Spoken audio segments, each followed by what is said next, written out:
All right, we've got the Week 13 recap. We've made it to the final week of the regular season.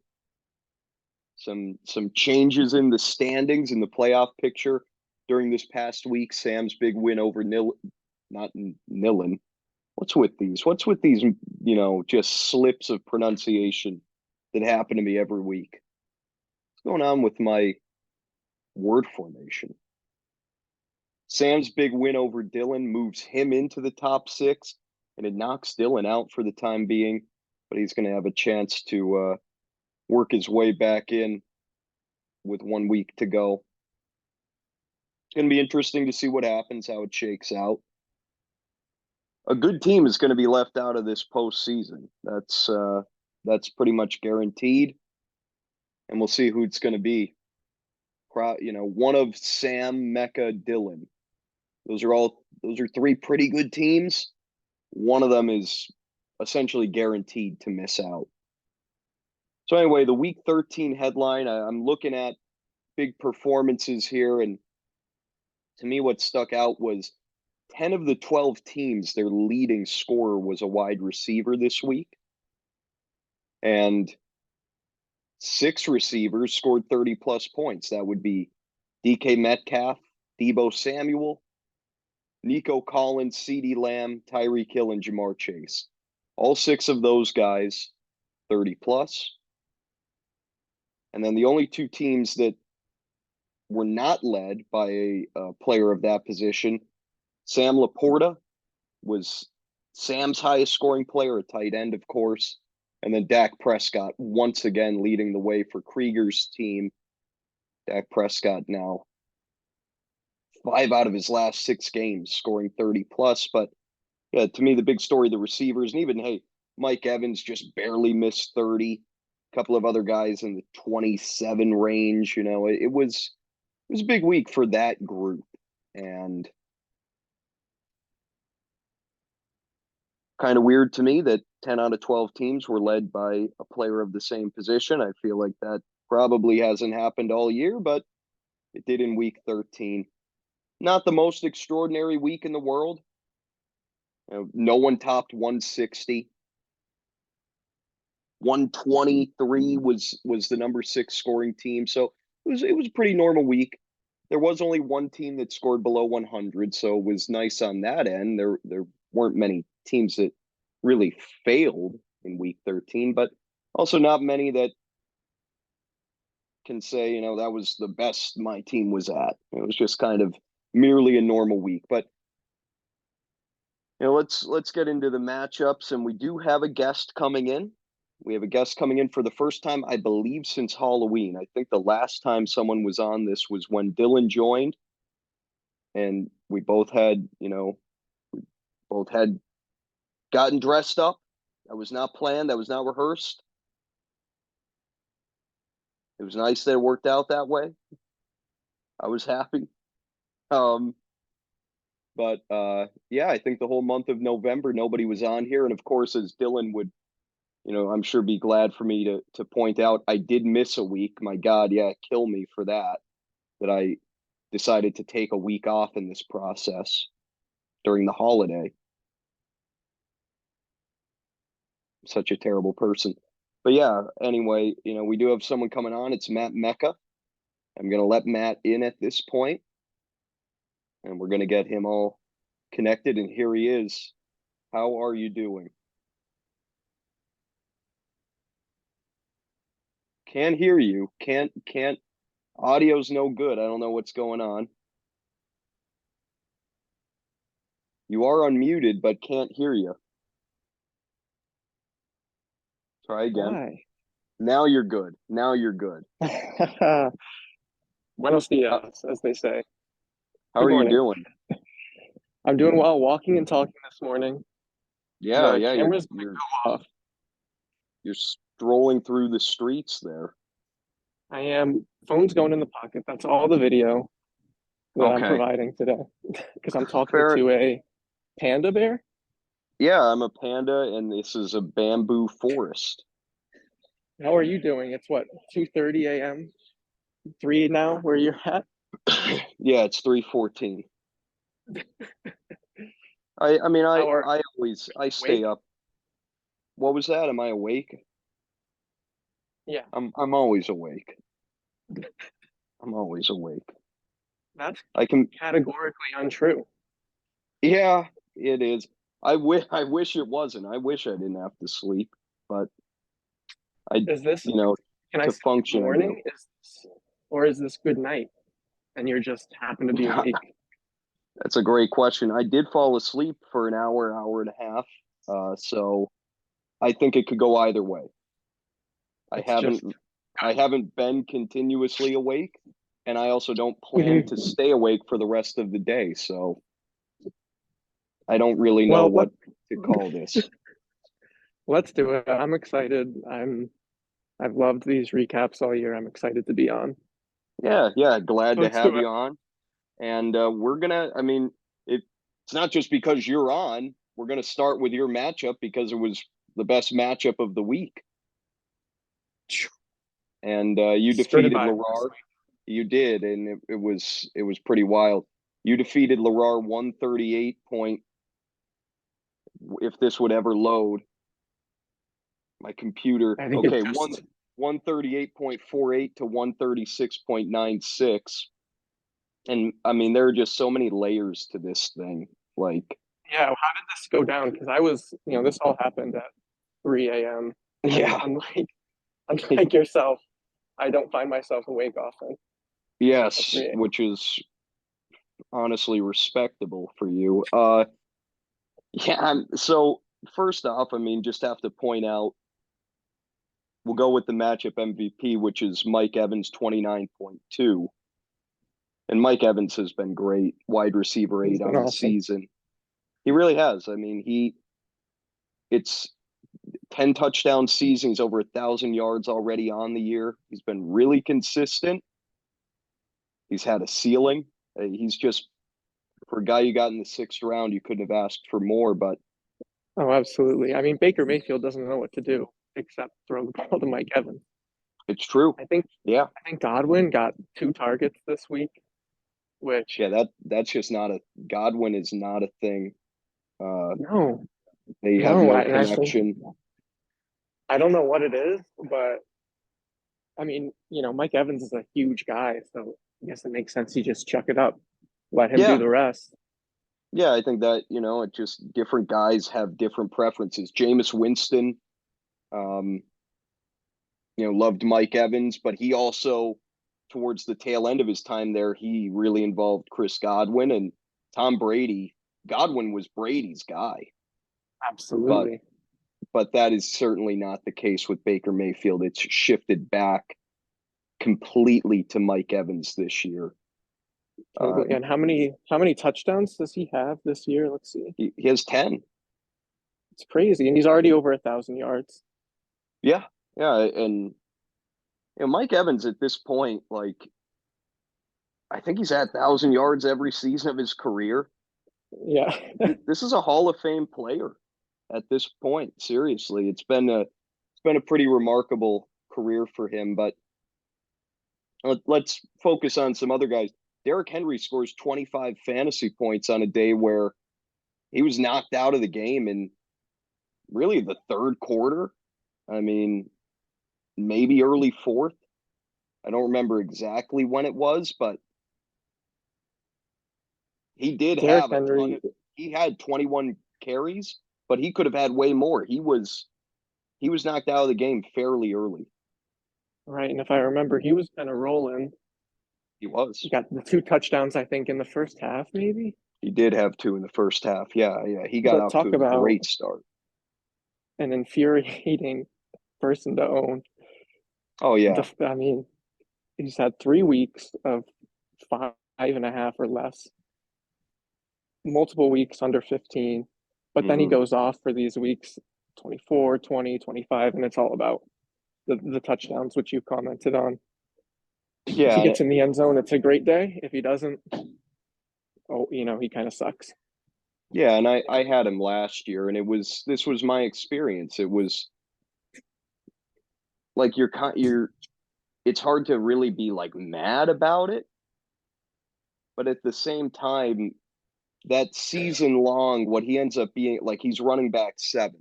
And you could say, wow, he's running back seven. You should be really happy about that. But it's hard to be because you know that like a handful of times per year, he's going to give you a weak losing performance. Right. And I mean the when he went down with the I think it was a head injury, right? I was Yeah, almost yeah, hoping that he would would miss a week or two with Spears. because his he doesn't catch the ball. Hmm. And the way that I've watched a few, not a few full games, but a few parts of Titans games. I mean, they're not an easy team to watch, and They're not. and it's frustrating to watch him run. It's like he's running into a wall every time. I mean, he's a absolute beast, but He is. But you're right. Yeah, because it's just very, I mean, when it's him, teams are just completely honed in on stopping him, and they have been for years there. And absolutely. yeah, with Spears, it's not there's not as much defensive attention, and Spears they throw the ball to him. Like in this game, for example, he caught four passes. I don't the reception totals on the year. Spears has 33 receptions, and Derrick Henry has 22. So yeah, if you It's got a crazy. couple of weeks where Spears was the lead guy, probably would be more valuable than what Henry is, as crazy as that is to say. But But he yeah, seems like he's fine. He seems like he's going to play this week he against does. Yeah, it Miami. does seem that Vrabel said he's not in concussion protocol, so yeah, he probably will play. Now the other And I big, mean, go ahead. I gotta play him. I gotta play Yeah, him. oh You know, God, yeah. he's kind of the epitome of my team, as frustrating as it's been this year. You You know, kind of my have gone as he does. and it's almost captures what my strategy ended up being going into the year. You know, I'm not much of a student of the NFL. I've Hmm. tried to be a little bit more. You know, this league it used to be so it used to be if you knew how to draft for value, then you know you're automatically in a discussion for Yeah, playoffs and finals, and then you know randomness takes place and whatever. Now the league, you have to be on top of the flow of the NFL. Things change crazy fast in the league, and it's a shit ton to keep up with on a it is. week to week basis. So, kind of my strategy for a while has been, and it needs to change because it has not been successful, is to just look at numbers and draft volume. Derrick Henry, volume guy, gets tons of carries, but you know he's in a shit offense. Same thing with Yeah, I think about Devontae Adams, similar it's situation, very similar. and Yeah, yeah, it's just not been a fun ride at all. yeah, and it brings it's it's such a long running fantasy football debate of do you go after volume? Look, in a perfect world, you get a guy who's getting volume in a good situation. You think of someone like Christian McCaffrey, right? That's what makes him the best of the best, is that he gets volume and he's in an amazing offense. Uh, Right. Stephon Diggs for years, volume in an amazing offense. Tyreek Hill. That's what But makes the truth these is, guys. you get one of those unless you know you have some kind of something lands for you, a dart that you threw hits. Yeah, Otherwise, yeah, you know, you get one or two shots at a player like that for in sure. the when the draft comes. You're absolutely right. But yeah, on the other end, volume's great, right? You want guys who are getting opportunities, but this year more than ever before, it feels to me like it's been more important to have guys in good offenses. And I think about like Raheem Mostert to me is the real shining example of it's more important to have that piece in a great offense than it is to have the 20 to 25 touches per week. Now, Mostert is having just kind of one of those like outlier touchdown seasons. He's currently on pace to score 18 or 19 touchdowns this year. That's a fluke. That doesn't normally happen, but when you have a piece in a great offense, you can have that happen. And like Devontae Adams, sadly, that was never going to be in the cards for him this year because No. the Raiders are a mess. Yeah. Right. I mean, and he's been looking up the last couple weeks. His season's funny. The first three, I think he had really solid weeks, and Yes. then lulled for a while. Had the one game against Chicago in the middle where he got like 12 targets or something, caught five of them maybe, and then the last 3 weeks kind of back up volume wise, which is what you hope for. But yeah, you got Aiden O'Connell throwing you the ball. You're not gonna expect a whole lot of touchdown value, and It that's the just key. kills the ceiling, and it's just been a roller coaster for your team. And you look at what I can't think of many teams that have been as inconsistent as yours has been. You've got 1, 2, 3, 4, 5, 6, 7 weeks of 120 plus, and six of those seven are 130 plus. So six like great performances. 130 plus is that's a really good week. But what does that mean? That means that you've got 6 weeks pretty bad. I mean, you've got, what do we have here? At least 4 weeks, 5 weeks under 100. Yeah, I mean, when So one goes out, they all go out. It's a nightmare. it's a complete mixed bag, but your I team's have no been really hopes. good. Yeah. And I don't blame you for that. And that really is a good mindset to adopt with this in general, is to just you can't go in with expectations. But 4 out of your last 5 weeks, 120 plus, it's why you are where you are, currently sitting in fifth place. Yep, And the CJ Stroud thing has been the reason for that largely. no, it was huge. Yeah, it was huge. He's given you some massive performances. Now, Geno Smith obviously was great this past week, but Geno had been horrendous. And So nobody was ever going to start him against Dallas, so that didn't even matter. Um, right. yeah, Stroud's been big. And then, Puka Nakua, he comes through this week too. I just want to mention him before we shift over to Lara. He got banged up in that game. He left, I think, on 2 separate occasions. But the big thing was he had a long touchdown reception. It was, I mean, just an incredible throw from Matt Stafford. Hit him in stride. It was just an absolute dart across the middle. And then Nakua, it's funny, he did not run.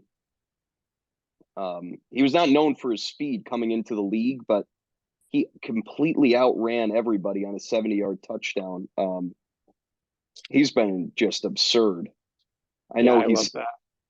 he's also had, his own issues. He's scored 7.5 or less in 4 of his last 7, but whatever. I What mean, is the wide receiver 9, I think.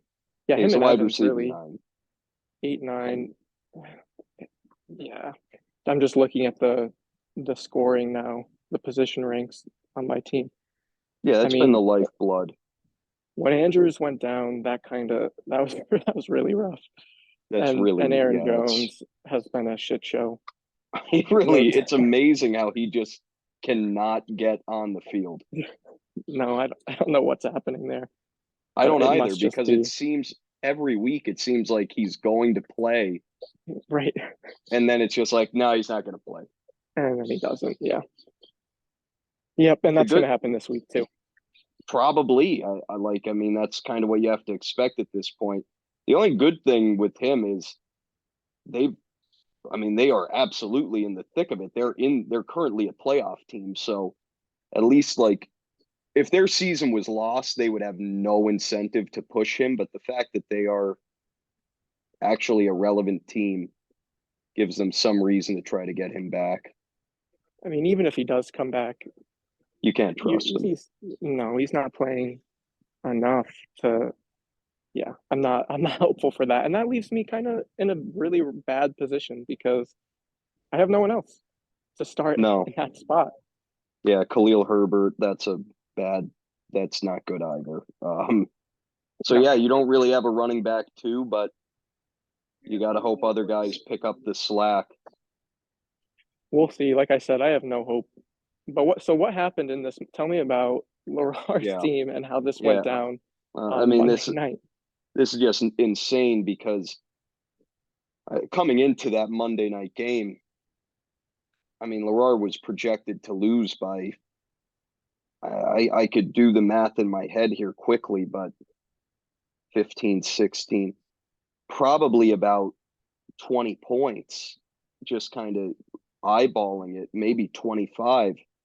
Like Right. Larar was, it was not supposed to really be close, but No, of I went to course, bed sleeping sound. I was not worried about it. no, yeah, and you shouldn't have been. And then here we go. We got, and the other weird thing too was they came out and Joe Mixon was not getting many touches early on in the game.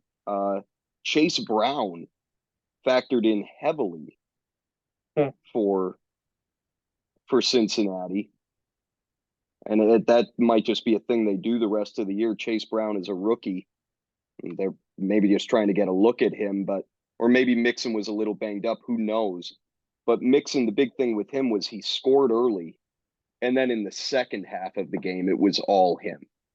And he ended up with 25 touches. He scored twice.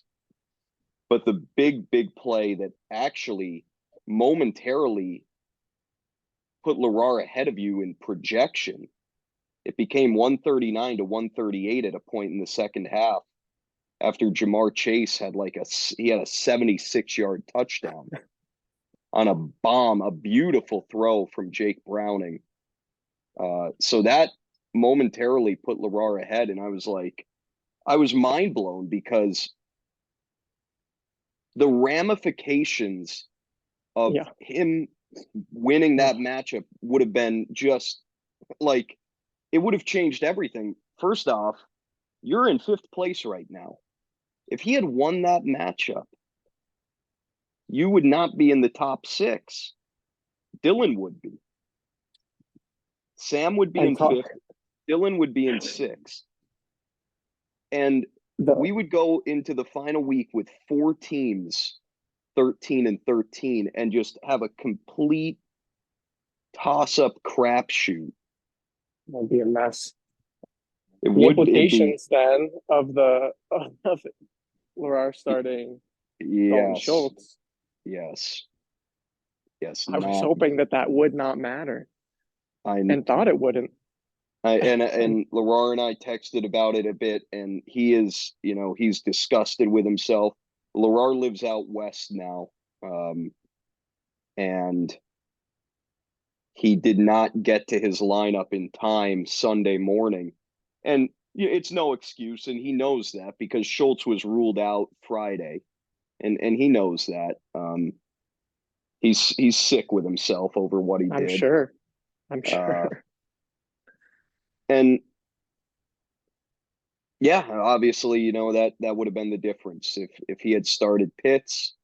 He wins this matchup, and four teams are 13 and 13 right now, one being him. And now, as it stands, yeah, I mean, he's alive, but he really isn't.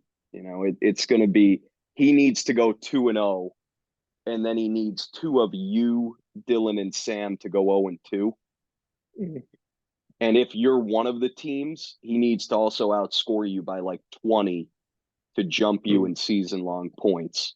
So, And that's yeah, possible. Dylan and Sam don't play each other. correct. Correct. So it's possible, but you look at Sam's team full strength. Um, Yeah. I think the likelihood of him going 0-2 is very, very slim. So then it pretty much comes down to him hoping that you and Dylan go 0-2, and that he can Right. outscore you by 20, and he needs to go 2-0. So there's so much that has to happen. It wasn't going to be easy for him to get in, even if he was 13-13, because he would have been, of the four of you, in the worst shape for season long points. He was probably going to need to go 2-0 anyway, but now, on top of needing that, he needs all this other help. But there's something kind of sick about the fact that those Bengals that have been so disappointing for him, and like, don't get me wrong, they haven't been awful, but Chase and Mixon, they're kind of like Derrick Henry, right? Where it's, it's, you can't say like, wow, what a terrible bust. I hate that I drafted this guy, but it's been a moderate disappointment. There's something kind of sick about the fact that those guys combined for over 60. Yeah. On a Monday night, they're trying to like Monday night miracle your way to keeping your season alive, and it falls just short. And I mean, it was the defense too, right? That kind of killed. yeah, I think he had Cincinnati's defense, and they ended up with like negative point something. well, 0.56. And And that it kind was that interesting too. There was a point at the end of regulation where they had a chance at a fumble recovery, and like, if they had recovered that fumble, I forget the exact situation, but I remember thinking to myself, if the math was close enough where if they had recovered that fumble and then maybe he had gotten like one more reception out of Chase, he would have been able to win that way. There were paths to victory here. The other thing too with Larar's team, sick game. obviously, yeah, it is. Kamara had a great game. Kamara's just been amazing. Yeah, he's That should awesome. not be lost. He's outside of McCaffrey, he's basically the next best running back to own. Hasn't had Uh, less than 11 in a single week. no, yeah, his floor is ridiculous and his ceiling is great. He's got 3 games, 27 plus, and then another few in the high teens. Yeah, he's been fantastic. He Really, hasn't had Larar's really team. any threats from coming into the season. Kind of the discussion was, all right, we got Jamal Williams, Kendre Miller might be a thing, Mm-hmm, mm-hmm. and none of that materialized. So when he came back, and then obviously started catching 15 balls for 15 yards, Mm-hmm. Mm-hmm. Yeah, it's weird. that set him up. Actually, the most annoying thing for him has been some Taysom Hill goal line vulturing that Yeah, actually happened in this game. yeah, I saw Kamara that. Kamara had a really what looked like an additional touchdown, and again, let's acknowledge that he had a. I mean, I don't remember if it was called a score on the field and got overturned or what, but he scored. He scored. For whatever reason, they didn't call it a touchdown. It ends up going to Well, Taysom Hill, and yeah, I mean that would have made the difference too. yeah, yeah, sure would have. Jonathan Taylor being out hurt, but Mm-hmm. you were without Adams and Jones, so that kind of evens things out. The other thing with Larar, never, he since that kind of early season run with Jacoby Myers, Myers was killing it with Garoppolo, but Right, not so much lately. no, not with O'Connell. And so Larar essentially hasn't had a wide receiver two for the last month and a half. And yeah, We'll see. it's unfortunate for him that he shot himself in the foot, and he is still faintly alive, but it's going to be tough. We'll move along now to let's go to the other close matchup of the week. Nordiff defeats Colin 123.85 to 118.26. So another one that had some heavy Monday night implications. Tyreek Hill, matchup MVP 32.3. Dude's Really, nuts. Yeah, that's just been Not only like nuts and like he's a great football player, but he's like I think he's nuts. he is. Yes. Yes, he is definitely a lunatic and not a great guy, but that's okay. That's it is what it is. Yeah. Yeah, he's already, I mean, 1,481 yards is just stupidity. Nordiff took a shot on him, taking him second overall, and it's been amazing. Um, him and Christian 12 McCaffrey. touchdowns. Yeah, yeah, and the touchdowns during this past week were both, they were just bombs. I mean, 78 and no, that's something else, but they were both 50 plus yard plays, I believe. And he gives you that opportunity better than anybody else. Right. Yeah, like Now, you as said, for, if you know, looking back at the draft, yeah, he'd be yeah, top you take two with McCaffrey. yeah, Yep. and hey, if we did a draft right now, yeah, it would go McCaffrey, Hill. Who would go third? Would Justin Jefferson go third? Mm, that's tough to say. It is. Who else is in that conversation? Uh, like AJ Brown would be. I think, frankly, Alvin Kamara would be. Kyron Williams, I think, would be. CD Lamb, maybe. CeeDee Lamb, yep. Yeah, that's kind of the top 5 or 6, Man, which who am I taking? Maybe you could Kyron argue Williams. that Alvin Kamara or Kyron Williams should go third, which is weird to say, but yeah, I mean those guys are it's been a weird season for the running back position. For the rest of Nordiff's team, it wasn't great. It definitely wasn't great here. Travis Etienne this was a huge kind of bounce back for him because it had been a while since he had a big game and he got into the end zone. Yes. Yeah, I think you had said it. 17.9 It was what, 4 weeks since he had scored. I'm looking back. over Yeah, he had 12. 2 touchdowns, 5, 6, and 7 weeks, 5, 6, and 7, 2 touchdowns each week. And Yeah, now, he had that big stretch. And then he had been out of the end zone 3 straight games and he had his bye week mixed in. So it had been a while since Nordiff got this from ETN, and he got it at a great time. Keenan Allen was down this week. That whole Chargers offense was down. They got real issues there. It's what I was looking at that box score as it was happening. I mean, what a mess. it's awful. And I not every week, but most weeks I watch football with my dad, and I mean, we watch the Colts a decent bit, and then we'll go to Red Zone some, and I'll jump around if I feel like it. But we had Red Zone on for a decent bit, and they just keep putting this bullshit game on, and I'm like, if they fucking put this game on one more time, I'm done. I'm done. And they did. They put it on. They put on Chargers Patriots, and I was done. I was done with Red Zone for the day. They flexed the Patriots off of Monday night too.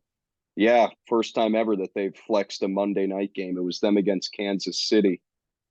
Thank God. Oh my God. I mean, we got to suffer through New England, Pittsburgh on Thursday with an over-under of 30.5. Over-under in that game, 30.5. Weather is not supposed to be a factor, so that is just bad. Just bad. And it's going to be disgusting. Every New England game is disgusting to watch. When they played the Colts in Germany a few weeks back, it was atrocious.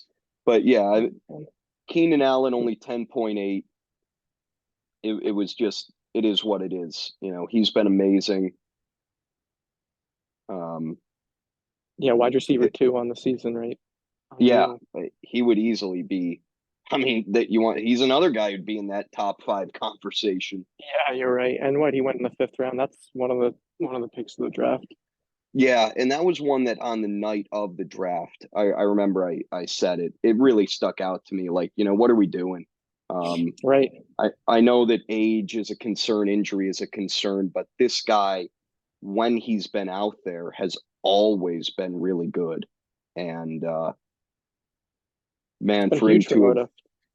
oh yeah, yeah, Huge. massive, um, incredible value. The But big, we'll see. I mean, you look at Tyler Conklin Dallas Goddard, I guess, is coming back. Is that a thing? yeah, that yes, Goddard should be back within this week or next. And but I mean, That'll look, help it's the not like cause. Dallas Goddard was lighting the world on fire. 2 games above 2 games in double digits all year. Yeah. So we'll see. Yeah, I But mean, we'll see with this team where it ends up. I still really like this team, but it largely is because those two receivers can go for 60 Right. combined. That's no exaggeration. And Right. then you factor in maybe 30 to 35 combined out of ETN and Cook.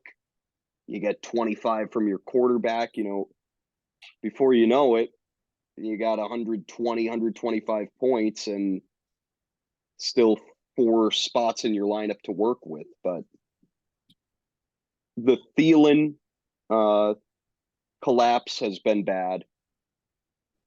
Yeah, That's not good for Nordiff at all. do you think, I mean, I think you mentioned last week that you're not watching much Panthers football. You got to wonder what has happened since what the bye. Yeah, He hasn't really done much. I think part of it is that he's just old and it's natural for an old player to wear down as the season goes on. And Jonathan Mingo, they're throwing it to their rookie a little bit more. They're running it more. So yeah, it's just not.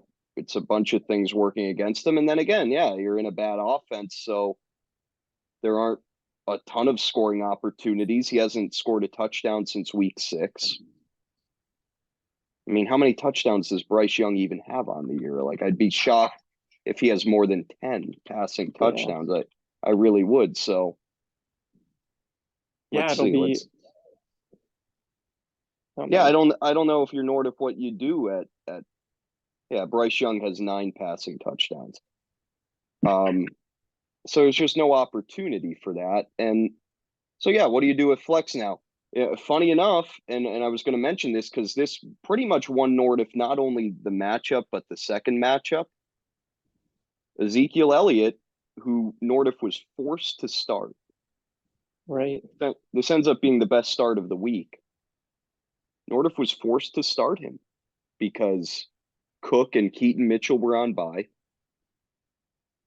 And Ramondre Stevenson goes down mid-game. And Elliott ends up with his best game of the season from a fantasy perspective. 21 touches. He caught 4 passes for 40 yards. 13.2. And Are you starting him this week if you're Nordic? I wouldn't really want to be involved in Mm. that 30.5 point over under, but at the same time, your other options are Adam Thielen, also awful situation against Chris a Godwin, no. solid New Orleans defense, and then yeah, Chris Godwin. Now, the other guy to potentially consider would be Keaton Mitchell, but Mitchell, it's tough because he's not really going to get more than 12-ish touches. Maybe they bump him up a little bit. Maybe he gets 15. That would be the pipe dream. But it's a But hey, weird maybe role there.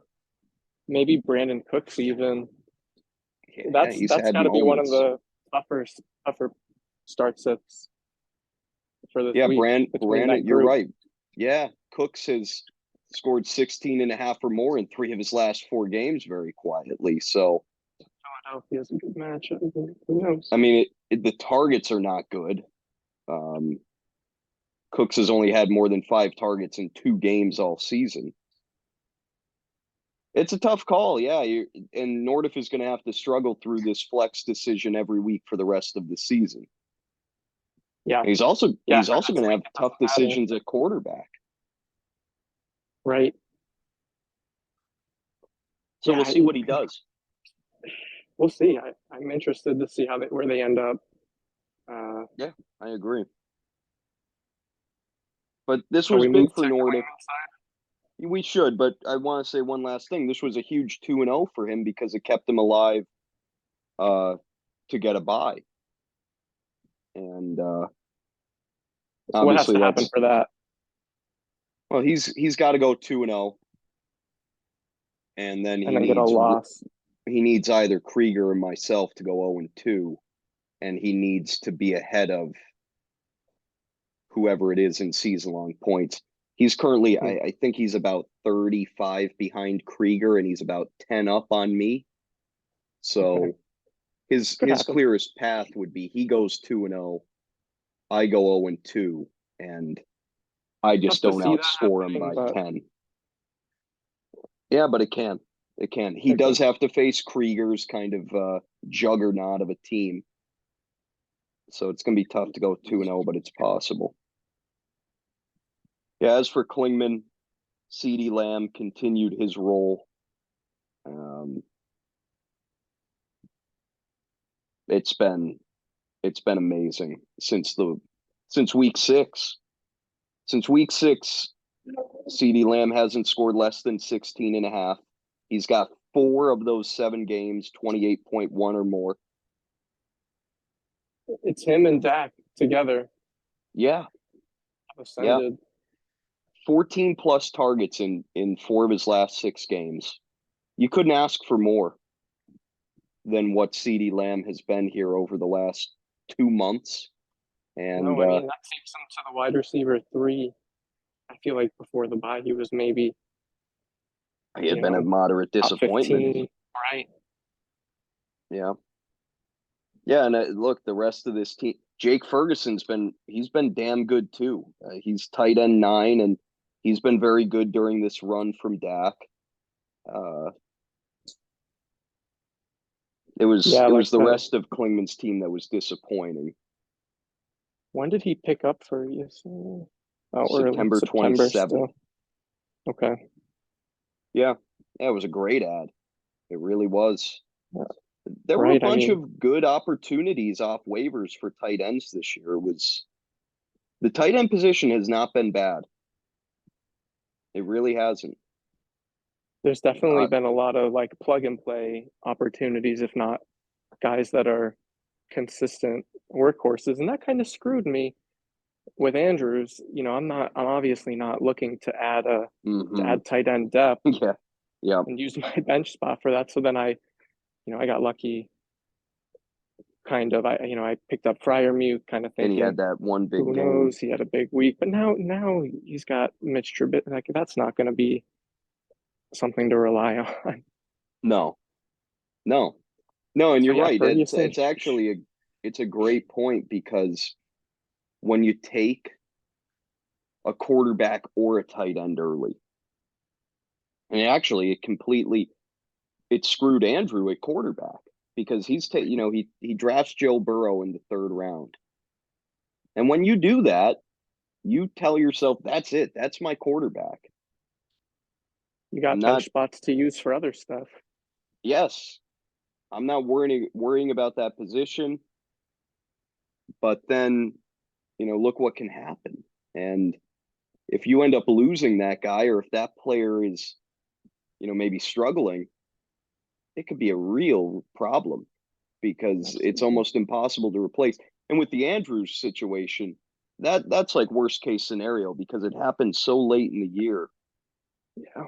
That there basically was no way to replace him. Now, if you had maybe a little bit more running back depth, maybe you could have traded a running back to try to get a tight end, but you don't have that. So all you have is receivers, which nobody really needs to trade for those, except for Lerar. Right. But Yeah, no, good luck it created a bad pulling a trade off with situation. anybody. Yes, In this league. yes, yeah, exactly. Now, one of the things that really boned Colin in this was Christian Kirk gets injured in the first quarter. Hate to see it. He's been pretty good this year. Yeah, he has. He really has. It hasn't been great lately, but early on, really the first half of the season, he was incredibly consistent as a flex. But yeah, now he's going to miss some time. That was actually the quote. We'll miss some time. So much information. Yes. Yeah. We'll see how much that ends up being. He might be done for the rest of the regular season. But that was probably the difference in the matchup. You'd imagine Kirk, could probably score 5.5 points. Who knows? We'll never know. Evan McPherson also did miss a kick, but that wouldn't have mattered, I don't think, because it wouldn't have gone to overtime. So anyway, really what kind of screwed Colin? Jahmyr Gibbs, 6.4.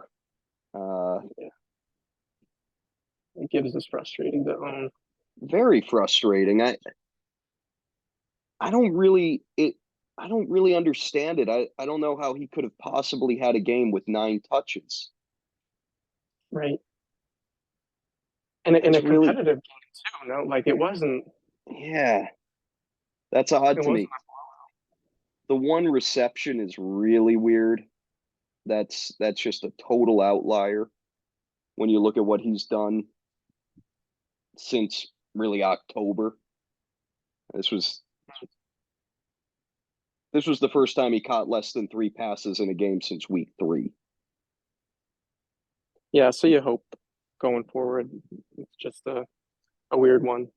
But still, I mean, you had the slow start, little injury, and then boom, and then now, well, what next? Those huge games too. They were weeks 7 and 8 were with David Montgomery out, and it's true. Weeks 10 and 11, both of them were playing. But the thing that allowed Gibbs to stay great for fantasy was 3 combined touchdowns and 9 combined catches in those 2 games. Now, the last 2 weeks, no touchdowns, 5 combined catches. And I don't have an explanation for that. I think it's just a matter of the touchdowns just haven't gone his way. Now, look, Jahmyr Gibbs has gotten some goal line looks. It's not as if they get in the 10-yard, they get inside the 10-yard line, it's only Montgomery, because that's what it was early in the season.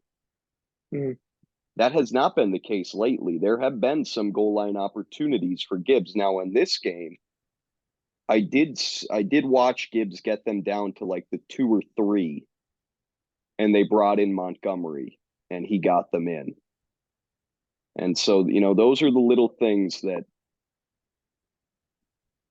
it's unfortunate. And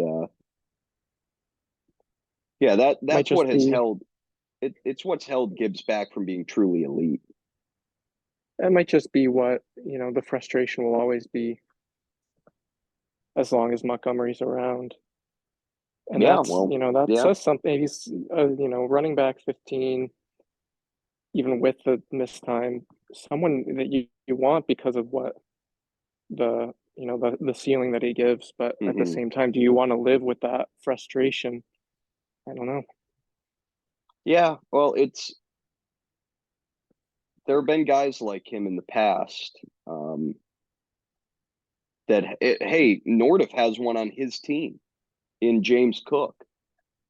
James Cook has been very similar, where he's been really good, like just very explosive, very efficient, but not not enough touchdown opportunity because they bring in Latavius Murray down there.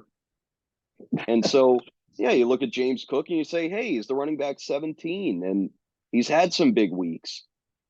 But, like, there's also those disappointing moments, too, because he's got 3 touchdowns on the season.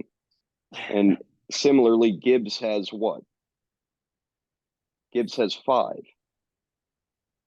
It holds you back from being elite. But yeah, This team, I Klingman's. think, I hope they'll be okay. I think in the losers bracket playoffs, I would think he'll escape. I agree. All year I've felt as if this team was pretty solid. He's 7th in points scored for the season. Yeah, there you go. Colin actually made a league or a week losing mistake keeping Jerome Ford on the bench. He could have put him in for AJ Dillon. Or you know what? Would that have? No, he still would have barely lost.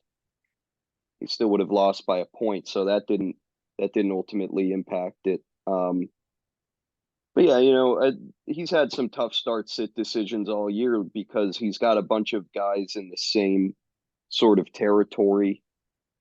And I've said it a million times. The Garrett Wilson situation is just unfortunate, completely held back by that bad quarterback situation. I heard something about Tim, but do you know much about Tim Boyle? I heard that he was a really bad college quarterback. Yeah, he had a like a 1-13 touchdown to interception ratio at Connecticut. And then he ended up at Eastern Kentucky.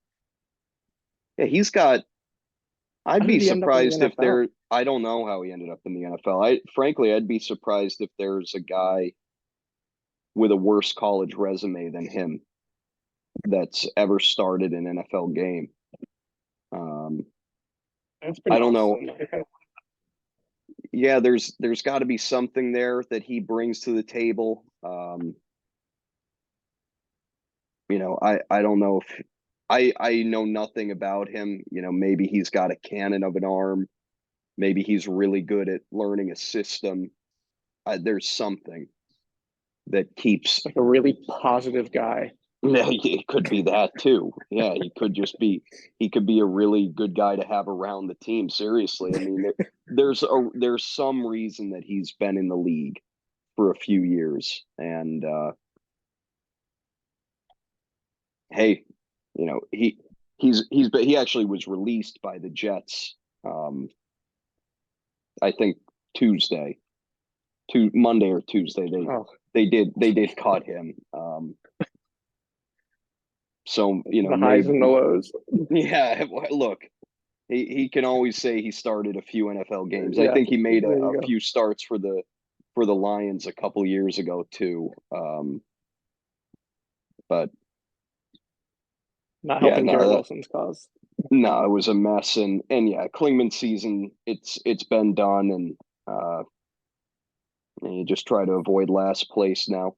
All right, let's go to Krieger defeating Horvath 151.61 to 112.58, and just gotta say that what Krieger's team has done here lately is, to me, nothing short of remarkable. To 5 out of 6 weeks, 150 plus. That shouldn't be possible in this league. No. Now, when you get 30 every week from Dak, and then you get another 30 from McCaffrey, there's 60. Yeah, well, that's what it's been, and but I don't want that to take away from Rachaad White, who I wanted nothing to do with him this year. No, he's not good, but he's not good, but he's amazing for fantasy. Yeah, Baker just checks it down to him. Easy 2-3 receptions at the minimum, up to 6 to 7, and then that's huge. Like, that adds so much value. It It's a does. little bit. That's a little bit of what's frustrating with PPR. And I Mhm. was a huge advocate for PPR to take away from the touchdown luck factor, but Yes. it's almost become just ridiculous that guys like Kamara, Eckler, not as much this year, but Rashad Yeah. White pick up these bonus points that just like he gets he catches six balls for 28 yards. That's a touchdown plus. Yes. Yeah, no, it's you're right, because touchdowns can be like hell, that one I was just talking about with David Montgomery. Montgomery did nothing to deserve that touchdown. Seriously, like it was Jahmyr Gibbs who had a 25 to 30 yard play to get them down there. And then he checks in and he scores from 2 or 3 yards out, like untouched, on a just a well blocked play. Like that wasn't, wow, yeah, David Montgomery, what a great run. He deserved that. No, he did nothing. So touchdowns can be stupid at times. But this stuff is nonsense. Like what infuriates me about it is when you're facing somebody and it's like a running back like this could maybe rack up 3 receptions for, I don't know, 15 yards in a 5 play span. Right. And it's like, oh my God, like for, someone like David Montgomery to go back to him, because I obviously he's on my team. He doesn't catch passes. So for him to do that, he needs to run for 45 yards. Yeah. And meanwhile, yeah, Rashad White just got this on essentially broken plays where nothing positive happened for the team. But I mean, how many guys have even run for 45 yards in a single, like yeah, that's a game long rushing output. And that's, like you said, that can happen. You can get that in 3 plays well, yeah, really Rashad White, quickly. to keep picking on him, he's got this year 6 games with less than 40 yards rushing. Mm. And One over 100, meanwhile, one at 100. exactly, yeah, he's averaging 3.7 per carry. But And yet he's he's a been, running back 5. yeah, and he's been remarkably consistent, 13 or more in 7 straight games. It started out rough, but from week 7 onward, he's The been guy you about as want. good as anybody. And again, I want to go back to if you did a redraft right now, he'd probably be a top 15 pick. God. So he's been great. Isaiah Pacheco has been great. Now with him, it's it's more legit. There is some pass catching, and that's actually been huge for him because wasn't really known if that would be there. Last year, Jerick McKinnon was the pass catching running back for them. Jerick Mm. McKinnon has not been a thing this year. So No, and then you're worried about Clyde being a factor. That hasn't done much. yeah, thank God. I've long been a Clyde Edwards hater. I just never thought he was good, and the Chiefs finally acknowledged that reality this year. And Pacheco's just way, way better than him. But yeah, Sometimes it takes. he's been a workhorse. Sometimes bad players just play. Yeah, and I think for a while he was a first round pick, and he had shown some flashes, and you're thinking like, let's give him some chance, but no, he just never. He had no juice. He was just nothing. He was so mediocre. But yeah, the Pacheco's been a great pick. Olave too. That's been huge. I mean, he's really turned it on here. lately, 16 and a half or more, 4 straight games. This, I've said it, a guy of his caliber, it was going to get going at some point. The only disappointing thing is no massive games. His ceiling this year has been 21.4. Mm. And that you have to blame that on the quarterback play. Right. Carr hasn't been great. Jameis Winston is what he is. And so there's only 3 touchdowns on the season. That hurts. The other thing too that stands out, 68 catches on 111 targets. That's a horrible ratio. And I could guarantee you that is the fault of quarterback play. Right. Chris Yeah, Olave is someone not I dropping wanted, passes. Yeah, me too. Right. Was never going to get him, I don't think, with where I was, but regardless, was someone. But hey, will be valuable in the playoffs if he keeps Agreed. that up. Agreed. Did Carr get hurt? Jameis Winston threw some passes. Yeah. Jameis Winston throws passes. I'm in tune. I know it. It's like my spirit link. Yes. Yes. Jameis did. He had to come in because Carr I believe he's in concussion protocol.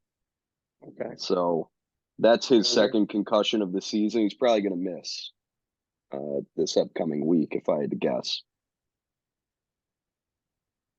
But yeah, I wonder Krieger, what that means for Olave. I think Winston. it's been a good thing. It certainly hasn't hurt him when Winston has been in. It hasn't been like, oh my God, on the Jameis only throws to Olave, but it hasn't hurt him. That's really, it'd be hard for it to, because it just hasn't been very good with Carr for whatever reason. But yeah, the good times kept rolling for Krieger here, and he at this point deserves to be called the favorite. Now, he's not a runaway favorite, but he's been the best team for a bit now, and nobody wants to face this. So you don't want to face this team with the McCaffrey thing alone is just so devastating. Yeah. And it's similar to what Nordic has with Tyreek Hill. Right. Puts you down instantly before you even start the matchup. Yeah, you're going into it hoping, like, I hope he only scores 20. All right. I hope he doesn't have one of those insane games. Like, if he scores 20, I'm good with that. And to have to say that is not no. That's not fun. Having a guy like that, it's key, I think, for ending up in the championship with a shot to win. It is. Because you just have that, you can just fall back on that no matter what, because some, crazy stuff is going to happen. Some random, change of events. But as long as that, number one guy stays healthy, you always have a chance. You're right. The big X factor to me with Krieger is going to be Prescott. Does he keep it going? Mm-hmm. There are some tougher matchups on the horizon at Buffalo, at Miami. Is there there could be weather in that Buffalo game, but Krieger might be on bye for that week anyway. He likely will be. At Miami, that's not an easy matchup. That defense has been playing pretty well. And then Detroit, they're a team you could throw on. So we'll see. That's going to be important.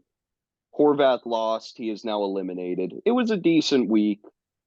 And Deebo Samuel, I'm really good lately, actually. Back-to-back big games. And he has 3 rushing touchdowns over the last 4 weeks. Kind of shades of what he was during his breakout season 2 years ago. When he was eligible the year after as a running back, no?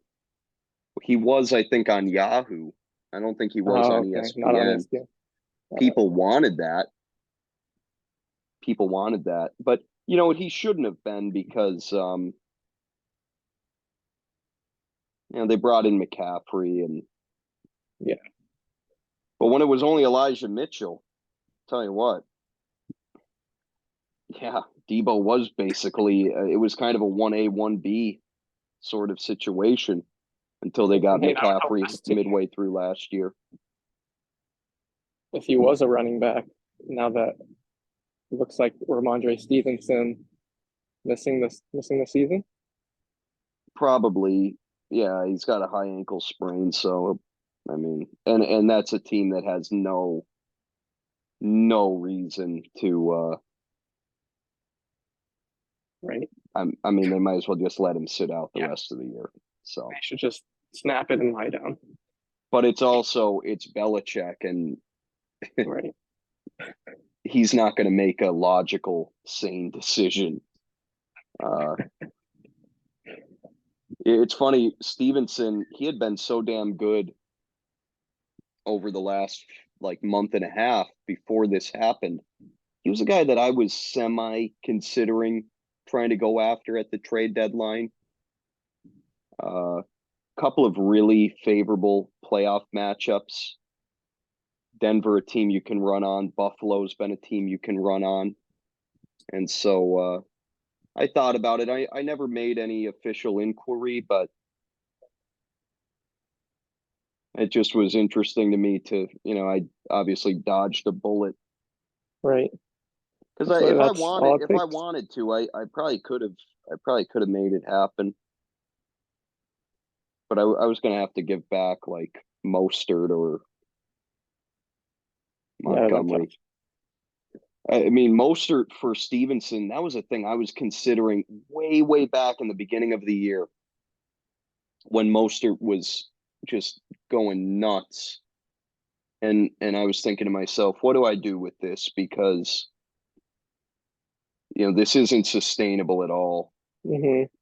And that's kind of what you need to do. Just be looking for those opportunities. Yeah, but it was one of those things where, you know, we play in a quality enough league where everybody in the league knows that what Mostert's doing wasn't sustainable. And so it's not like I was going to be able to turn him into anything great. And ultimately, it kind of came down to Stevenson was, you know, Horvath and I had some discussions. I'm not sure if he ever would have done it. I probably would have at a point, like week 3, week 4, I would have done it. And it obviously wouldn't have worked out too well. But yeah, I just made like an overarching decision of pretty early on. I made the decision like I got to just ride Mostert, and whatever happens, happens. And that's because for sure. Yeah, which is kind of hard to believe. But yeah, Stevenson and Swift, they were awful here. Swift, tell you what, he was another guy I thought to myself, you know, do I go after him? But what scared me off of him is the lack of touchdowns, and it's because of that fucking. If they're inside the 5-yard line, Swift essentially has no chance of scoring. Right, because they're just gonna shove Hurts into the end zone. So it's so funny because if you have a running back right on a team, you want them to end up inside the 5. It's like, yes, the Dolphins have first and goal at the 3. That means Mostert's probably going to score. Yes, the Lions have first and goal at the 3. Montgomery's probably going to score. Same thing for you with Henry. You're yearning for those first and goal from the 5 opportunities. With Swift, that's like a nightmare. Swift, if he's going to score, he needs to do it from like 10 plus yards out. How many rushing touchdowns does Hurts have? I believe 12. That's crazy. Yes, and Swift has 4. Yeah, there you go. Yeah, That'll make you that's not want to own an Eagles running back. correct. And it's why I didn't want one to begin with. I thought two things coming into the year. One, Hurts is going to vulture a ton. And two, it's probably going to be a committee. Now, I was dead wrong about the second point. It has not been a committee. It's been Swift as the workhorse. But that first point has been true. And it has hurt Swift a little bit here lately, where 3 of the last 4 games, single digits, and 4 of the last 6, 10.5 or less. And pass catching hasn't really been there lately. 3 or less receptions, 6 straight games. So yeah, if you're not catching passes and you're not scoring touchdowns, You're not running for it. You can't be good as a fantasy running back. And Yeah. Swift was great early. He might finish great for all we know. They do have, they got the Giants coming up in week 16. That I could see that being a game where Swift runs for like 200 yards. And that was part of why I kind of wanted to go after him. But you got these down games, and it's frustrating because it's entirely due to the way they run their offense.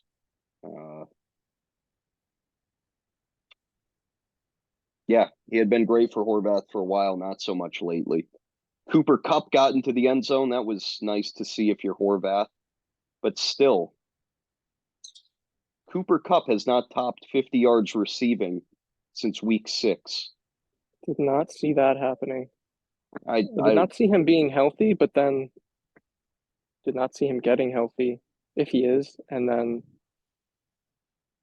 not producing because he's been such a animal in the past. Yeah, He has been the guy like that you want to have. I'd imagine he's not healthy. Yeah. And that thing happened like right before the season started. Mm-hmm. Yeah.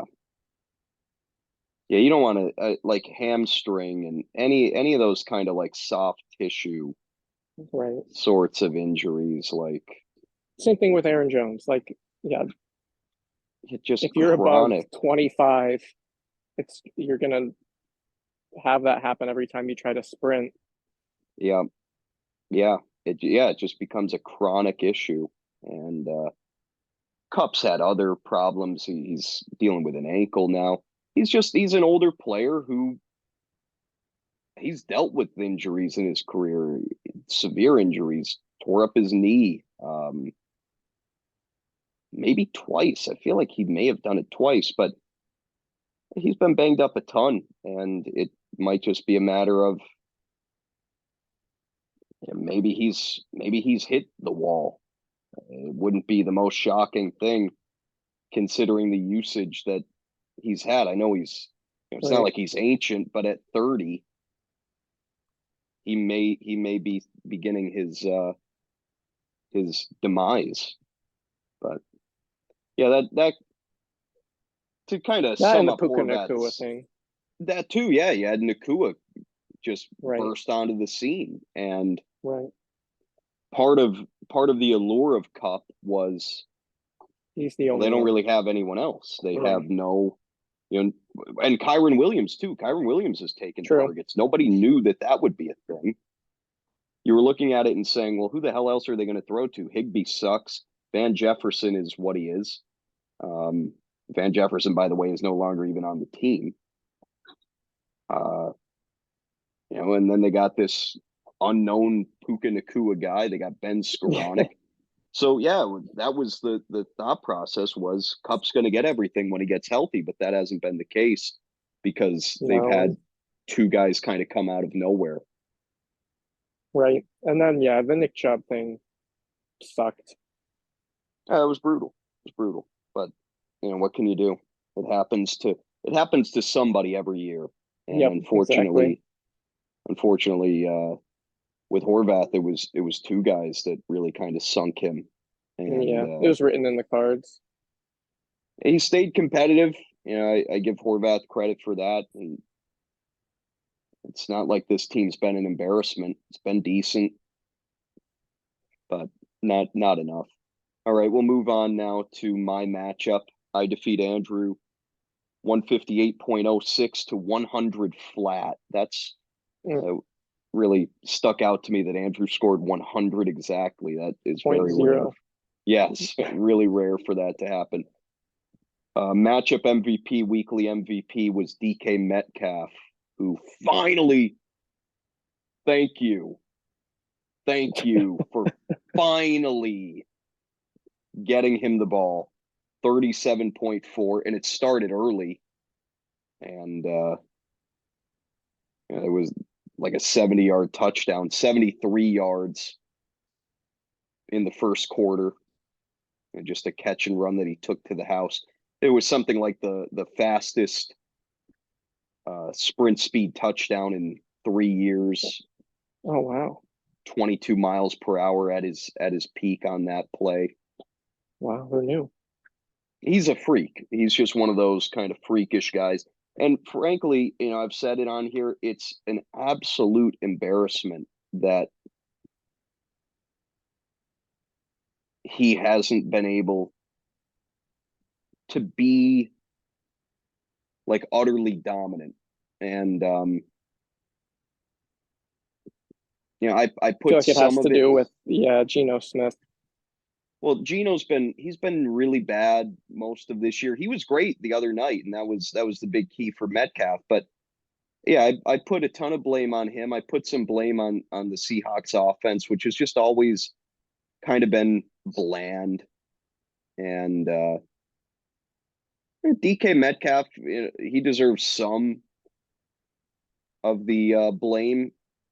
Drops have been part of the story with him at times in his career. He had a couple drops in this game. He could have had an even bigger night. He had a couple of pretty bad drops. So it's just a combination of things, but he's one of those guys who at his best he's as good as anyone, and it's because he's just one of those freaks. Yeah, it'd be huge for you to have him a couple nice matchups in the fantasy playoffs. No, it would be massive, and it's part of why I never really considered trading him, because one, I don't believe in selling low. I think it's just a real mistake.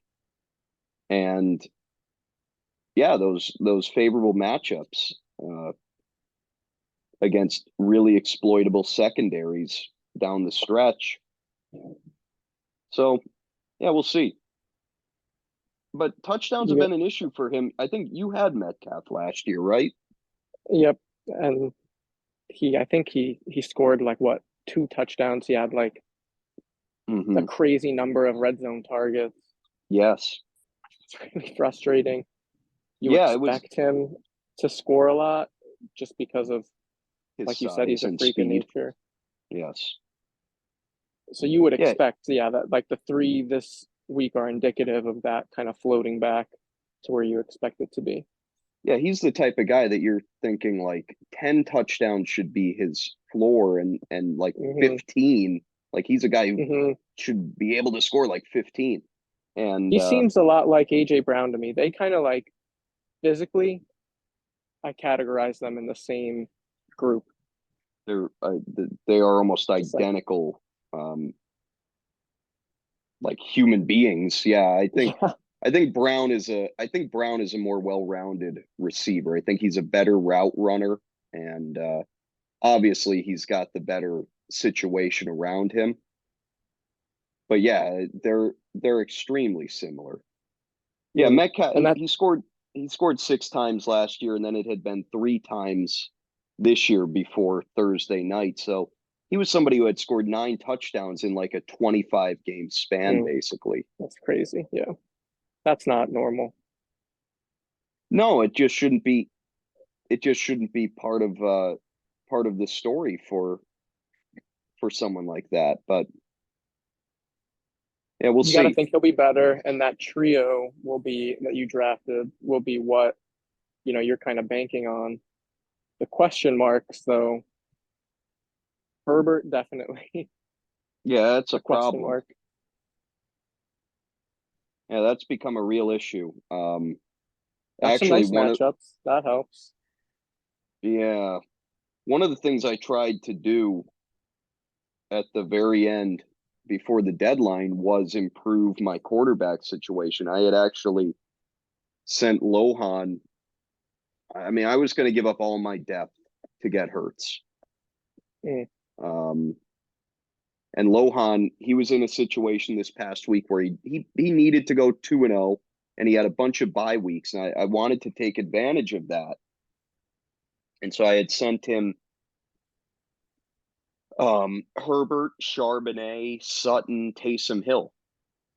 Wow. And he would have started all those guys, and they all did damn well.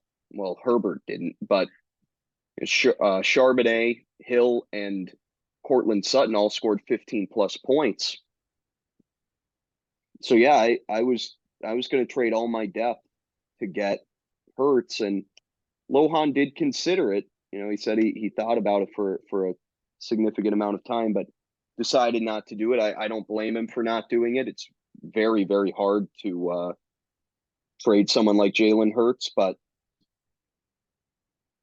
to me, that would have been a massive move for my team. Yeah. Would have been a little risky. I would have put myself in a position where I couldn't really sustain Right. You're any like making the injuries. outcome binary, basically. You're either winning or losing. Yeah, exactly. You're kind of just going with the guys you have at that point and hoping that it goes the right way. And yeah, we'll see with Herbert. Look, it hasn't been good lately, but it's been largely good. He does have what, 8 weeks of 21 plus. It's just the Quarterback problem. 6. Yeah. The problem with him is that because he doesn't really run the ball, he's got 3 rushing touchdowns. I believe at least 2 of them are quarterback sneaks from the 1 yard line. Mm-hmm. And he's only got 2 games above 27 yards rushing all year. Justin Herbert, that's just not part of his game. You need touchdowns from guys like that. And you look at it here, and 4 of his last 5 games, 2 passing touchdowns or less, and 3 of those 5, 1 or less. That's not going to work. Mm-mm. If he's throwing for 0 or 1 passing touchdown, then he's going to be awful for fantasy in that week. That's what's been happening a little bit more lately. And that offense is just struggling, and there are a ton of issues there. Eckler is not what he used to be. Mm-mm. He's been bad. And I Gotta don't be know if hurt. he's Gotta be. yeah, well, he was hurt earlier in the year. He might not have bounced back from that ankle. Again, that's another guy. Just like Aaron Jones, we're talking about Aaron Jones and Cooper Kupp. Older player, ton of mileage. Those injuries, they could linger all year long. And Yeah. he, might be a combination of he's a little banged up, he's lost a step. Whatever it is, Eckler's been terrible lately. Mm. And their line is not very good. You lose Mike Williams for the year. Josh Palmer's been out. Quentin Johnson has not been good.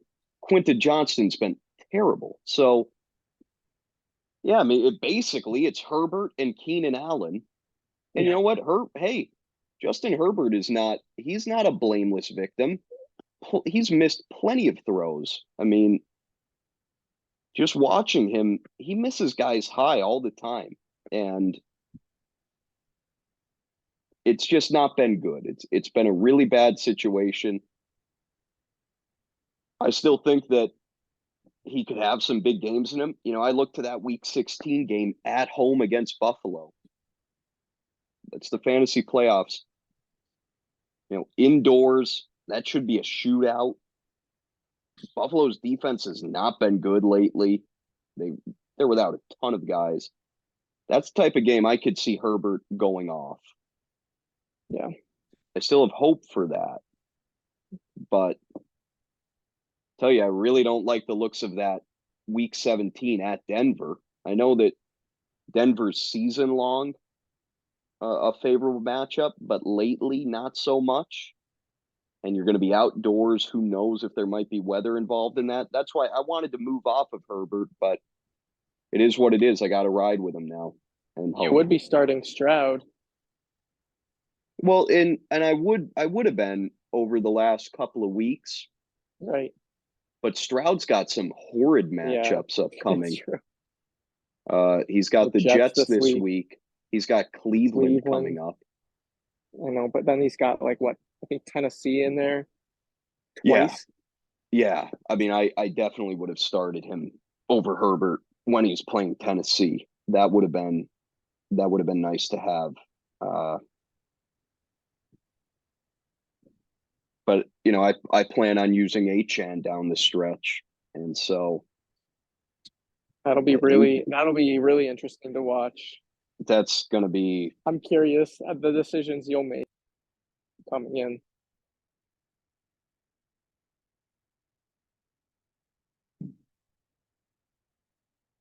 AirPod disconnected. Nope. I had to put in the other one. I can hear you now. But yeah, no, I mean, Achane, you kind of feel like that's going to be the X factor for this. Mm. So you'll play him over Mostert. Yeah. Because you're not taking Montgomery out to have two guys in the same.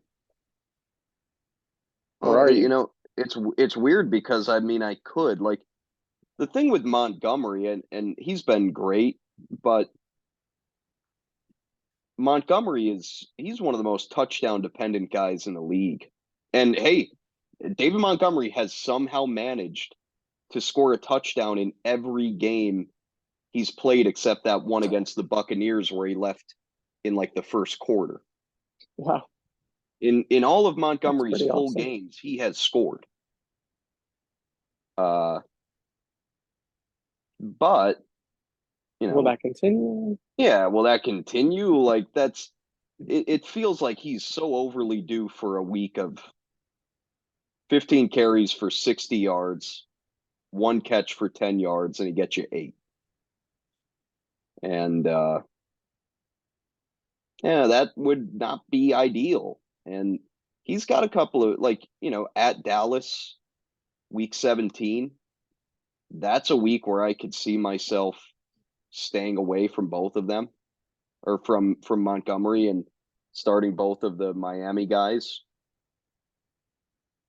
Mostert is kind of similar to Montgomery with the touchdown dependency, even more so with Achane healthy.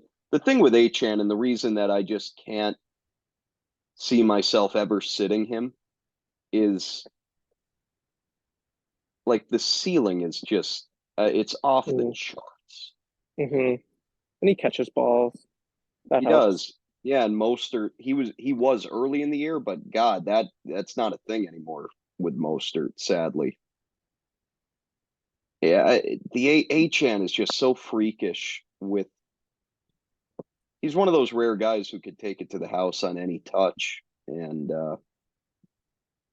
he's played essentially 4 full games, right?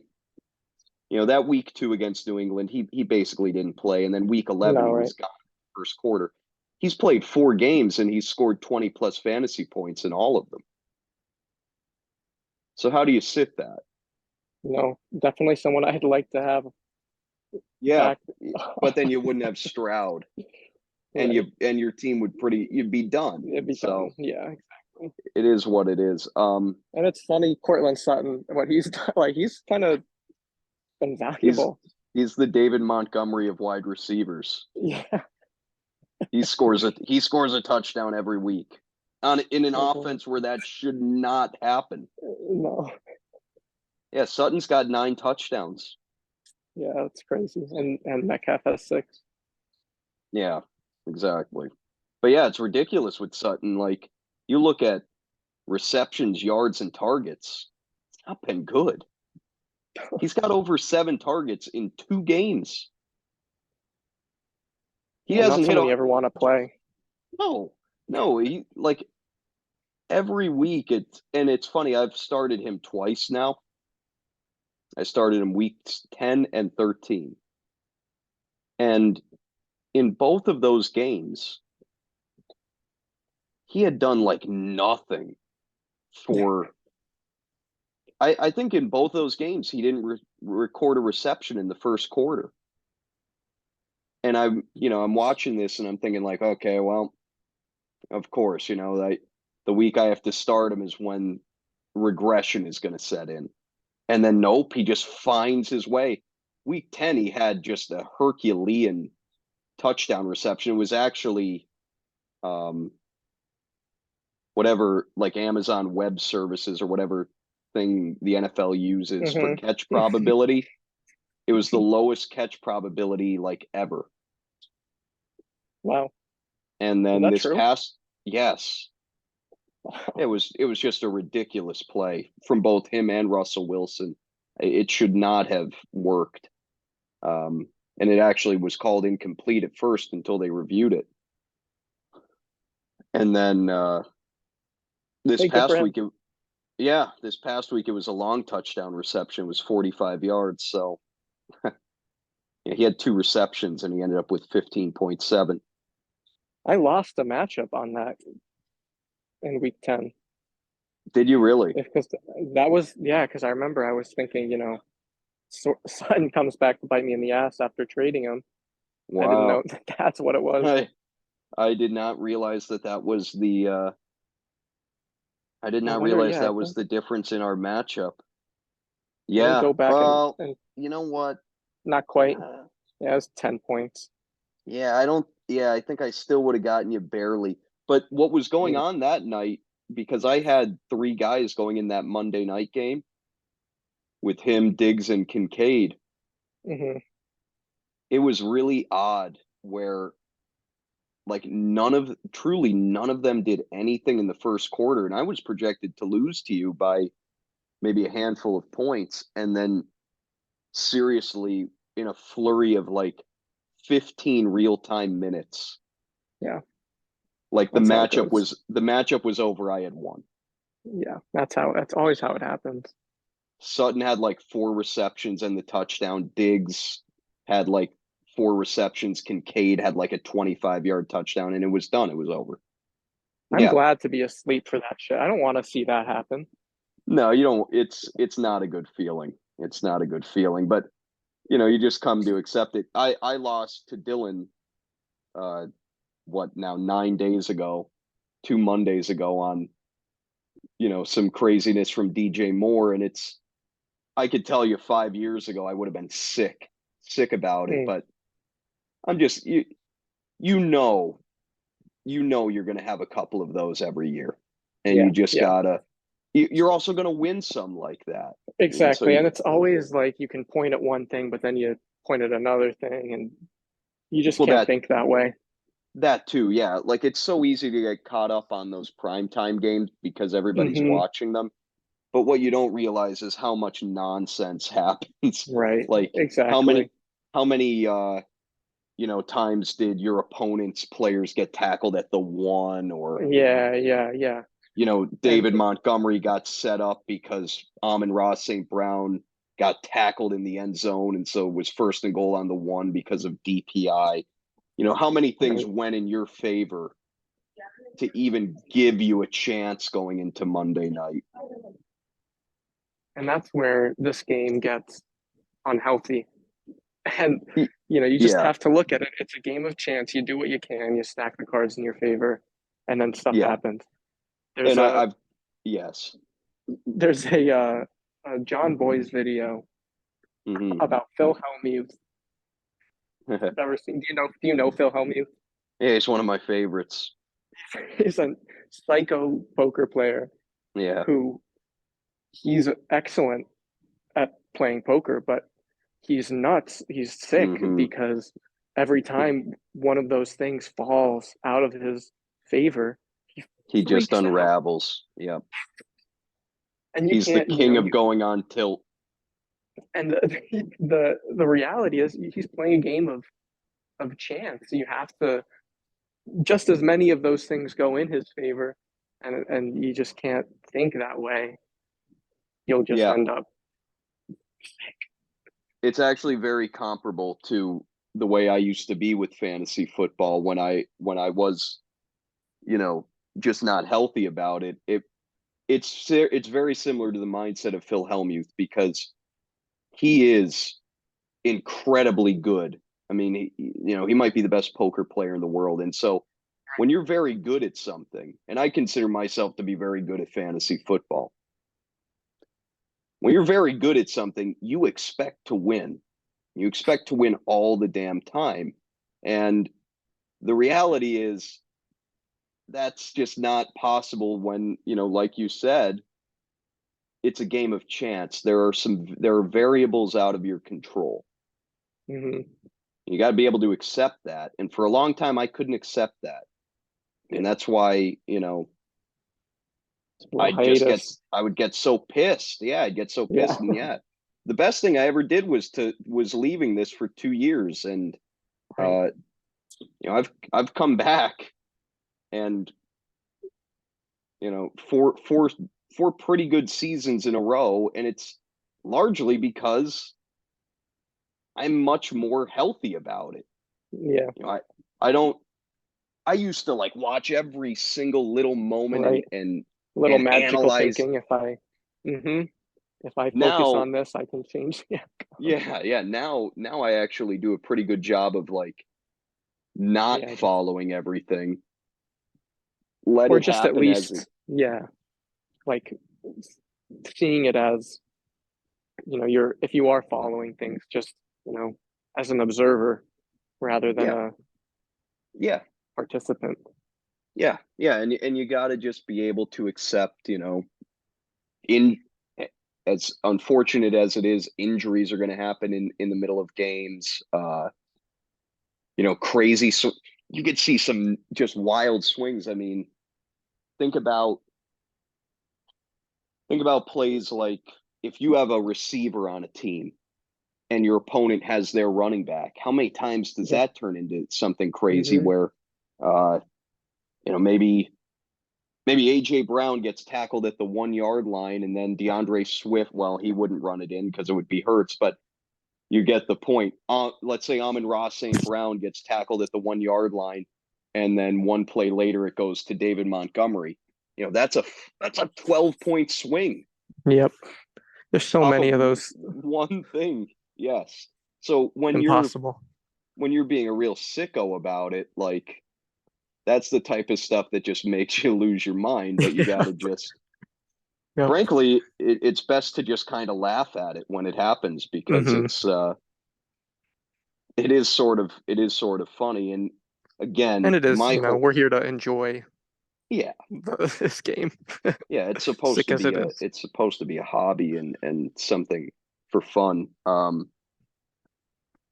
And really the mindset you got to adopt is, it's going to swing back in my favor at some point. Yeah. Now, Right. don't get me wrong. Every year, some people are luckier than others. Yeah. Uh, Yeah. and Last year, Dylan got the worst treatment, yeah, luck-wise. This year, Horvath and some yeah, other teams as well. But I mean, Sam has been incredibly yeah, unlucky this year, absolutely.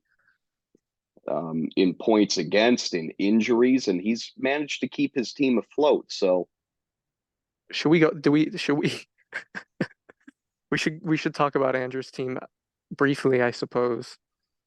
yeah, I'm I not the one sure last if thing you I want. want to say, the one last thing I want to say about mine is the tight end position went from being such a black hole for me to a legitimate strength, and it's been Yeah. a huge deal.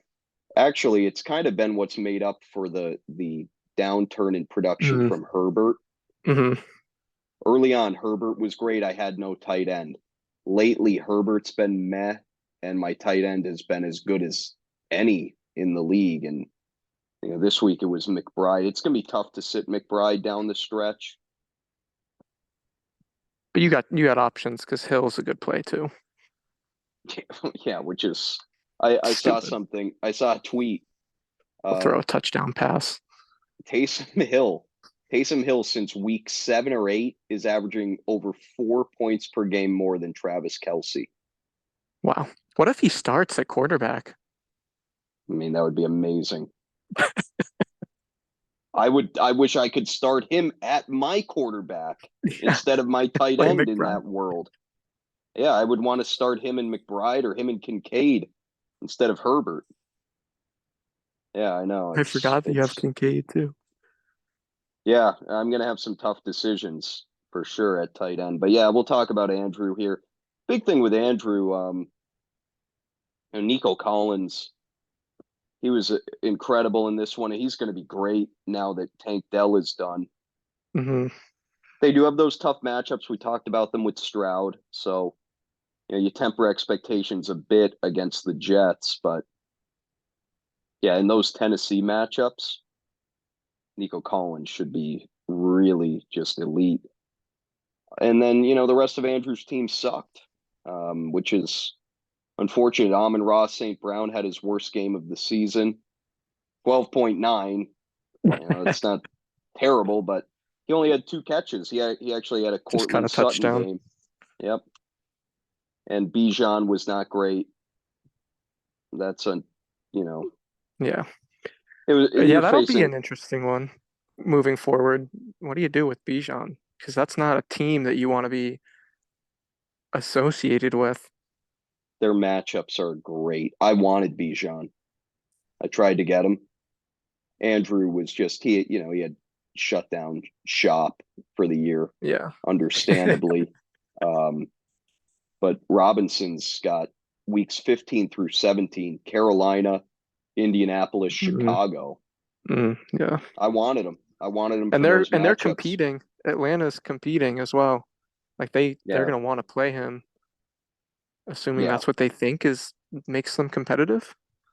Well, yeah, I do think they've realized that the volume's been up. This was a third straight game of 19 plus touches. This was a tough matchup. You're facing the Jets on the road. It was a rainy day. Neither team could move the ball. So I kind of write this off. And I do think Bijan Robinson down the stretch will be very good. I actually think Andrew, who to me clearly has the worst team, I think he has a chance to avoid last because you look at what he's got, right? I'm on board with Bijan. I'm on record. I think he's going to be really good down the stretch. You got Zach Moss. He's going to be the lead guy for a few more weeks. St. Brown, Nico Collins. Those 4 could be really, really good for the next month. Yeah. The problem is going to be, does he have anything else? Because quarterback situation isn't good. Tight end situation is awful unless Darren Waller somehow is a thing. Which you imagine, like, even if he were to come back. Yeah, it's not going to be great. And then he doesn't really have a flex because Marquise Brown has sucked. And just got hurt too. Exactly. Yeah, he's probably not going to get much of anything from those other 5 spots, but we'll see. But you never know. Yeah, in the bottom bracket. I mean, just a unfortunate bit of a lost year. Especially from the Burrow thing. The whole start to finish. Yeah, that bad coming, bad going. Killed him from the beginning. All right, we've got 2 more to get through. Sam, just monster win. 156.41 to 92.8. And if there's anything that we've learned with Sam, it's you just don't ever count him out. when he was 9-13 a couple weeks back, it should have been over because especially looking on the horizon as I was to what he had as far as buys went this past week, I thought he's done. He's done. And Yep, here and then we are. he's getting healthy at the right time, and It's scary. the league should be very, very scared of Yeah. this because, I mean, this just has all the makings of a team that is going to come together at the perfect time, sneak in, come together at the perfect time. To do what he did here without Allen, Jacobs, and Jefferson is remarkable. Yeah. And to stay in, that was huge. I mean, because now they're all coming back. Just monstrous performance. And he's not in for sure. He's 1-1 probably gets him in. But even that's not a guarantee. 1-1 would not get him in if you go 1-1 and Dylan goes 2-0. So 1-1 is not a lock for Sam. If he goes 2-0, he's in. But right. Yeah, 1-1 or 0-2, it'll be interesting. We'll see. He's not in, but God, he's put himself in a good spot. Whereas a couple weeks back, he was all but done. Jordan Love was great. The matchup MVP was Sam Laporta, who just a fantastic season. One of the ads of the year. Jordan Love's been great lately and a good spot start here. And then Sam Laporta was one at the beginning of the year. Andrews, I think he missed the first week or two. And I was like looking, I think I had a choice between Likely and Laporta. Oh man. And I went with Likely, and what a mistake. Oh man. Wow. Yeah, that's one that'll haunt you. Chuba Hubbard. He had a great game and and the wet back to Florida weather. Yes, yeah. It was raining like everywhere in the country Sunday. Yeah, Hubbard 25 carries. He's completely become the number one guy there. It's weird. He's still not really a guy I would trust because it is that Carolina offense and his floor is so low. But I mean, he's a nice guy to have. Like, he's a nice guy to have to put in when you need to. And that's kind of the case for, yeah, I'm sure you would. Rashee Rice, good game. Again, just another nice guy to have when you need him. Yeah, it seems like Rice and Pacheco are kind of evolving into what that offense might be. Yeah. We'll see. Rice is very good. He hasn't been consistent, but he's clearly their best wide receiver. Obviously they have Kelsey, but as far as wide receivers go, he's the best option they have. And he does have 19 targets over the last 2 weeks. So that had been the issue. Even when he was performing in the middle of the season, the targets were still really low. And to see them go up now is a good sign. And Sam's going to have a weekly decision at flex. And do you go with Rice? Do you go with Hubbard, Javonte Williams, Gabe Davis? What do you do? Who do you go with? And Sam that might will be the key. Yeah, it might be making that right call. And those are not going to be easy decisions at all. The rest of the lineup it's very easy. You go Allen, Jacobs, Kyren Williams, Jefferson, Waddle, Laporta. That's pretty good. That's great. That flex decision every week is going to be tough. And, Sam will make whatever decision he does on a weekly basis. And I sure as hell won't argue with it. Kyren Williams, just quickly want to say, what a remarkable season. Yeah. For a guy no one saw that. No, it's so I was all in on Cam Akers. I thought he was going to be I thought he was going to be good for fantasy this year, as he was at the tail end of last year, and here we are. Cam Akers is no longer on the team, and his career's pretty No much longer in the done. NFL. Yeah. Yeah, I mean, he's probably there's a decent chance he's played his last NFL down, sadly for him. But yeah, Sadly. Kyron Williams, amazing season, just a touchdown machine. Dylan loses here, and it's really it's a pretty devastating one because you look Mm. at it, Dylan had an opportunity to clinch a playoff spot. If he Wow. goes 2-0, if he went 2-0, he would have clinched. And I So, was watching a little bit of the Texans and the Broncos, yeah. and the way that Tank Dell got hurt, Yeah. that sucks. Why Yeah. why was he Yeah. he's a small dude. He's, I he's know. not a Yeah. that Yeah, sucks. that's kind of the question that was being asked, that you're asking Tank Dell to do something that doesn't make a ton of sense for his, role in the offense, and yeah, just a freak thing happened, and it was just such a great season he was having, and such a great pick by Dylan. He was Dylan's favorite player. He was, by all accounts, the guy who made Dylan get up in the morning. So to lose him is just heartbreaking for Dylan. Dylan, who had started to care, but now he, per his Mm. team name, does not care anymore. Nah, He's got to move on. You got to move on I'm from him. convinced. What do you're convinced of what? That he doesn't care. Oh, This yes. name change convinced me. Yes, yes. Okay. Not until this one, but Yeah, now I get it. yes. Yes. Um, Outside of that kind of devastation, there was just a ton of disappointment here. Eckler 4.7. How?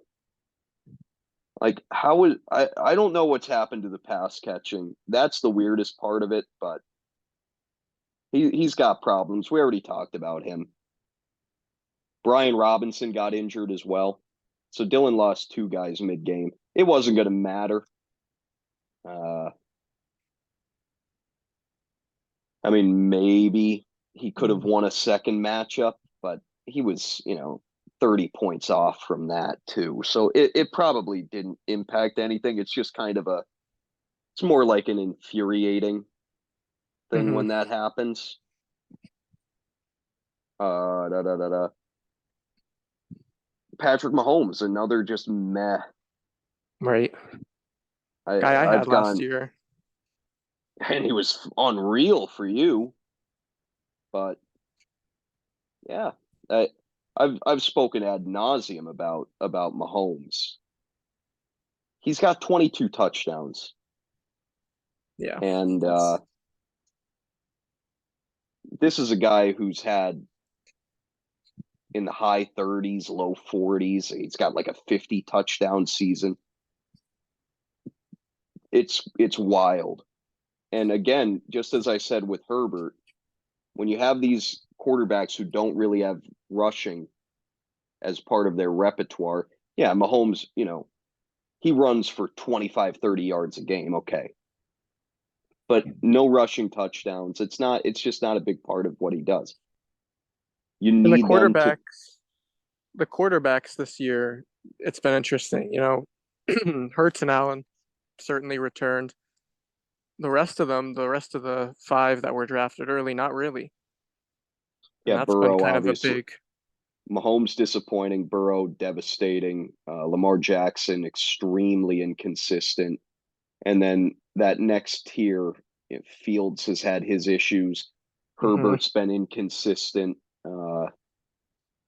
Lawrence, just not much, got hurt. Yeah, yeah. Dak Prescott's the next best guy, obviously, Right. but yeah, it has not been a banner season. it's funny because it started out looking as if it was going to be more of a balanced position than it was last year. But no, it's turned out to basically be what it was last year, with the only difference being instead of it being a three-headed Mm-hmm. monster, it's only the two. But yeah, you want one of those two this year. And Yeah. Just yeah, got we'll to be see. lucky enough to get him. You know, I've continually said it, like it's Patrick Mahomes. We know. Right. By no means do I think Patrick Mahomes now sucks. I think it's just a matter of, he doesn't have enough pass catching around him. They've got a really good defense, so they haven't been in as many shootouts, and touchdowns just haven't been there. But I could absolutely see it, get going. It's just Dylan's not going to win the league if it doesn't. He's not. Right. He needs Mahomes to get going, or he's going to be in big trouble. Obviously, he probably needs Mahomes this week Yeah. to get into the playoffs. But yeah, he did get two good performances from Devontae Smith and Evan Ingram. He's been damn good recently. 14.15 straight games. Evan Ingram finally scored a touchdown. And Evan Ingram actually he might be the main beneficiary of Christian Kirk going down. True. One of the better picks in the draft. Yeah, he's, tight end 5, and he's been consistent. Like I said, the tight end position has not been bad this year. There's about 10 pretty viable options, and that's even with Mark Andrews going down. Mm. So yeah, this was just a really ill-timed, horrible week for Dylan. It just you couldn't have had this come at a worse time. And so he drops out of the top 6, and we'll see what happens. The good news for him is he gets to face Andrew now. True. So, well, this is the rivalry week too, isn't it? It is. And hey, Andrew, that he wants to end Dylan's season. He wants to put that final nail in the coffin in what has been a miserable season for Andrew. That would be a little celebrate silver that lining. one. Yes. And we'll see. One last matchup. It's not a very good one. We'll kind of blow through it here. Yeah. Peter defeats I'll say Lohan. one thing. Go ahead. You do the score, and then I'll say one thing, and I'll let you run through it. Peter defeats Lohan 116.55 to 108.94, and Peter maintains first place in that division. I don't know if you did the weekly headline, but this was something I noticed. 6 teams got 20 or more from defense and kicker. They all got between 20 and 30, and all 6 won. Okay, that's actually I like that that's a good one. It's key. It's so important to have those 2 spots produce for you, because that's the difference between 100 and 120, and that's the cut. That's what the cut line ends up being. It's massive, and at the end of every year, I've done it for a few years now, where I run the numbers on every team's production at every position, and I wish I did maintain that throughout the year. I don't, out of laziness. Yeah, well, that'd be a lot. So, well, yeah, but it would make it less of a grind when I ultimately do it, and it takes a significant chunk of time. And I'll be doing that after this week. I do it at the end of the regular season, so that information will be coming out soon. I can almost guarantee that I would think I'm probably first in those 2 spots combined. Yeah, you have Baltimore, right? Baltimore and the Jets. Exactly. And then kicker is you just kind of have to guess. Yeah, it's crazy. I've had good guys at that spot. I had Moody, who was really good early on, and then he fell off, and Aubrey. Aubrey's the second ranked kicker on the year. Ravens defense is second. The Jets are fifth. Yeah. I've gotten really good production, and that it is crucially important for your team's floor. Right. The last week I've kept, or the last 2 weeks, I guess, I've kept the Texans D on roster. I do not want to. Like, I want to have a spot to rotate in and out. Yeah. But they have Tennessee, Cleveland, Tennessee, Mhm. and then some other. Oh, they have the Jets this week. So Yeah. that's like that it's very important. You look at the available defenses. I think There there's are like eight. There are 24 defenses rostered in our league. But guess what? Like, that makes sense. Right. You get to this point in the year, having a bunch of defenses lined up, especially for the teams like myself, Krieger, and Nordic, the teams that are, have had playoff spots locked up for a while now.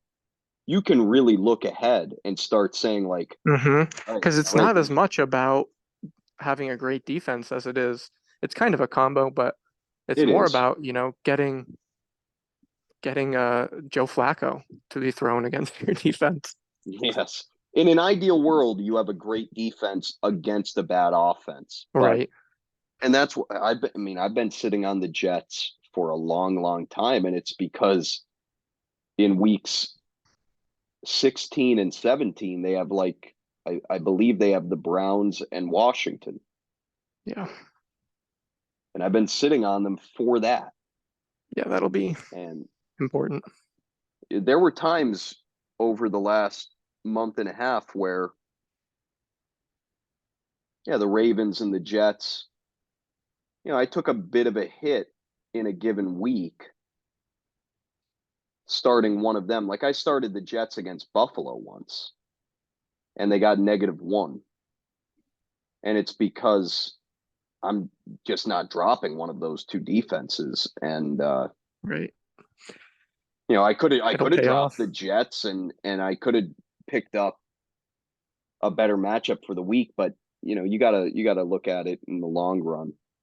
But yeah, so Peter here, Michael Pittman continued his excellence. He was the matchup MVP. And just been amazing. Wide receiver 11, incredibly consistent. The just the reception totals are so 8+ receptions in 9 out of 12 games. Wow. That's just not fathomable. 12+ targets in 12+ targets in 5 of his last 7 games. It's been amazing. And really what it comes down to is they don't have that much else there, especially with Taylor out. Alec Pierce had a nice game, but Pittman is so clearly the guy there. And it made up for the fact that Terry McLaurin didn't catch a pass. Terry McLaurin has been really bad for a month now. He's got like 125 yards receiving over the last 4 weeks combined. He has 2 touchdowns on the season. Just frustrating. He's had a very DJ Moore of years past kind of season. Some good and some awful. And overall just annoying. Rest of the team was, just whatever. Tony Pollard, another good game. That Peter's got to be really encouraged by that. You got to Tony think Paul. the touchdowns had to come back at some point. Yeah. Wonder if they'll yeah, stay, but I don't know. that's the thing. If they don't stay, he's not providing that much in the passing game, and then he's getting like 15 carries for 60 yards every game. Yeah, it's So really it's like weird. you He gotta hope. he's only topped 80 rushing yards once this year. That's crazy. And it's been a really Not one. strange season. Yeah. But yeah, the touchdowns are there now, and you hope they continue. And they do have, you know, Miami's a team you could run on. Detroit really isn't. That's going to be tough. I don't know. That's key for Peter. He needs Pollard. Brees Hall, he's just kind of been fine, and it's because of that offense. Like you can't run the ball because they just stack the box. So his value is entirely tied to pass catching. He's been like a poor man's Rashad White, which is awful to say. Yeah. You don't want to be called that, but that's essentially what he's been. Extremely inefficient runner who catches passes and has a high floor. I mean, he's way better as a player, but Oh, yeah, yes, but what for can you do? fantasy yeah, well that's, fantasy doesn't always correlate to real life. That's truth. Travis Kelce, Mm. I've said this, it's just a little disappointing. It's him and Mahomes. They haven't killed you, but man, you're not too thrilled with how it's been. Kelce has not topped 15.4 since week 7. 5 targets in this game. Could this be a case of, people have been asking for years, like, when is Kelce finally going to slow down? When is he going to slow down? Could it be that's what's happened here? I think it's possible. He's 34, I believe. He might just That not. and the fact that there's no one else. There hasn't been, at least. Yeah, so And defenses are so focused on him. right. But yeah, hey, nonetheless, Peter just kind of finds a way to be decent every week. He's always like in that 5th to 8th scoring team of the week range, and he's 15-11. He could still fall out of the playoffs. It would take some. It would take some craziness for it to happen. He would have to go 0-2, and then Sam and Dylan would have to each go 2-0. That's his only path to falling out. As far as your division goes, you control your destiny. If you beat him, Right. you will win. You will win the division. Right. And we have a $20 bet on the whatever the rivalry week. So Oh, okay. added There you go. stake. Yeah, that's going to be I mean, some of these rivalry week matchups will hit on them quickly at the end of this.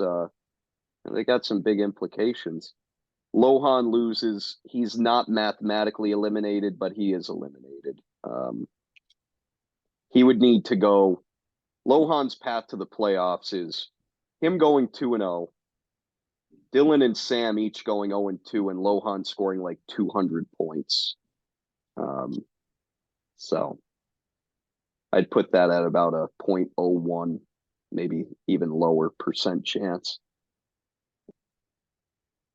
Jalen Hurts was great. Christian Watson, this is, you love to see him finally have a big game, but he got injured at the end of it. Mm. Re-aggravated his hamstring. Same thing. Yeah, he's had a He's bunch young, of I guess. those issues. But yeah, I mean, hamstrings have just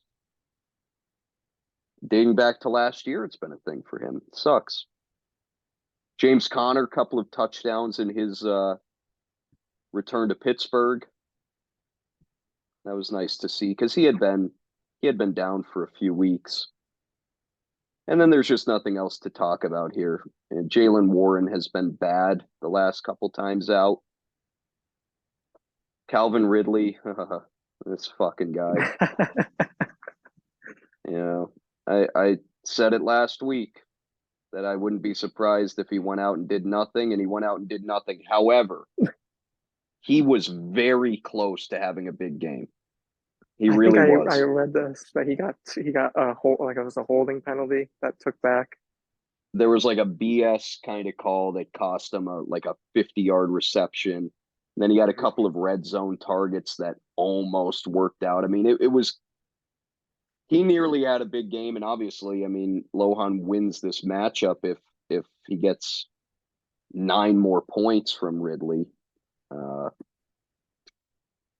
then again, hey, Christian Kirk is out now, so you would think that should be good for Ridley.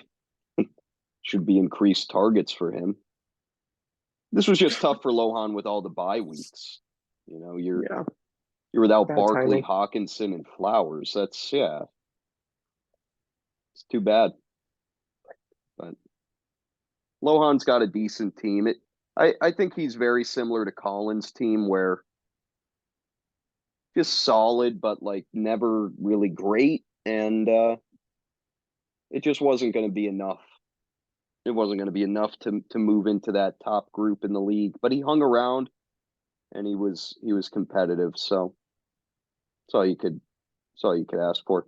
All right, we'll go to the power rankings. You could do yours first. All right, I got Krieger first. It's like you've said the stratification has really kind of settled. Like there's clear tiers. So in the top tier, I have Krieger first, then you, then I have still Nordift, and then Sam. I think this is the last week that stays true. I think Sam is gonna jump up. Then I have Peter and me, and then Dylan. Well, and really that should be probably Dylan, Peter, me. But with Tankdale getting hurt and Brian Robinson as well, although who knows? Yeah, it's not good for that locker room. Bad vibes over there. And then there's the bottom tier. Mm-hmm. I guess probably Lohan Klingman. And then who am I missing? Lerar. Yeah, maybe I guess the Lerar should be above Lohan. So maybe Lerar, Lohan, Klingman, Andrew.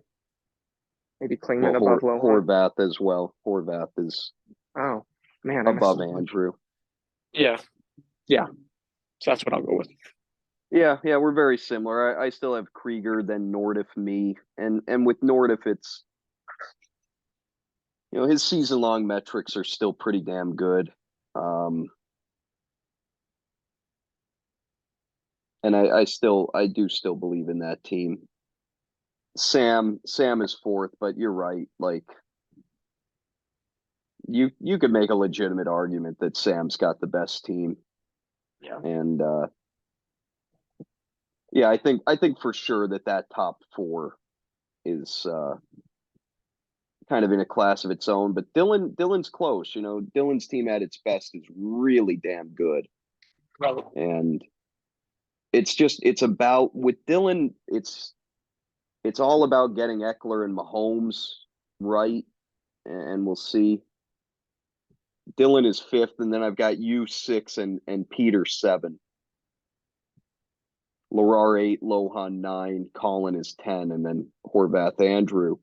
But yeah, I mean my whole thing is, I'm hoping that one of Sam or Dylan misses the playoffs, and it's all because it's frankly out of respect to their teams. And right. The kind of nightmare scenario to me would be having, I guess, Peter fall out. And, I think Peter's team is solid, but I think out of like you, Dylan, Sam, and Peter, you other 3, your teams have shown a ceiling that Peter's just hasn't. Mm-hmm. And so in an ideal world, to me, that's Peter all that matters for the playoffs. Yeah, exactly. Like Peter's team would stick in an ideal world, and one of you three, preferably Sam or Dylan, falls out. Well, Dylan is out as of now, stays out or whatever. But yeah, I mean, we'll see. We got these big matchups upcoming here. You against Peter is for a division title and for a guaranteed playoff spot. Obviously, Big one. that's yeah, and it's big because the winner of that doesn't even have to worry about second matchup or anything. You win that Right. matchup, you win the division. So that's really nice. And the loser is still going to have a chance to get in, especially if it's Peter who loses. If it's you, it's going to be a little bit more difficult. You'll need probably a second matchup win. Yeah. Larar Lohan and Colin Horvath, those matchups pretty much mean nothing, which is actually nice because then it just leaves the other ones to be relevant. Krieger Nordiff could be for a bye. Mhm. Me against Sam is big. I'm hoping to, earn a bye, and Sam is looking to solidify his playoff spot. And then of course Dylan against Andrew, where Dylan Dylan's got to has go to 2-0. win that. Yeah, he probably does. Now, it's interesting. It's interesting between you and him, because you look at season long points. It's close. You're 20. You're about 27 behind him. So Wow. if he goes 1-1, you go 0-2, he would probably get in over you. Yeah. So it's possible that he could get in at But if I 1-1. go 0-2,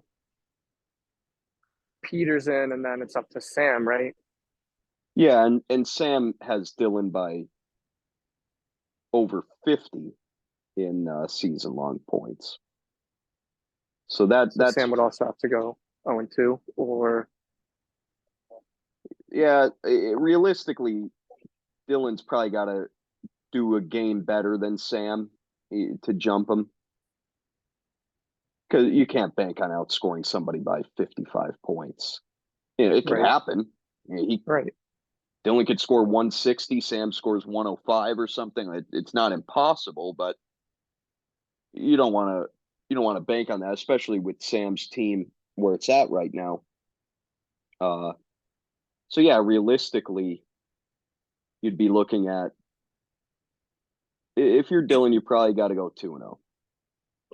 Yeah, and we'll see. He'll have a legitimate chance of doing that. He's probably, I'd imagine he's projected to go 2-0 based on weekly scoring projections, but you never know what's going to happen when it comes down to 1 week. Yep. Anything. Andrew could go out and have the best week of his season. Yep. And you could be done because of that. You just don't know when it's a 1 week thing. But yeah, we've reached the end of the regular season, and It's been a crazy ride. Yeah, as always, it's fun. Before you leave, I want to get your opinion on, we've had a full season with it now of the 2 matchup system. Yeah, I like it. I have to say, I like that it adds an additional motivation outside of because something can happen. I think you mentioned this early on, where your opponent has 150 by the end of the 1 p.m. games, and that's it. Mm-hmm.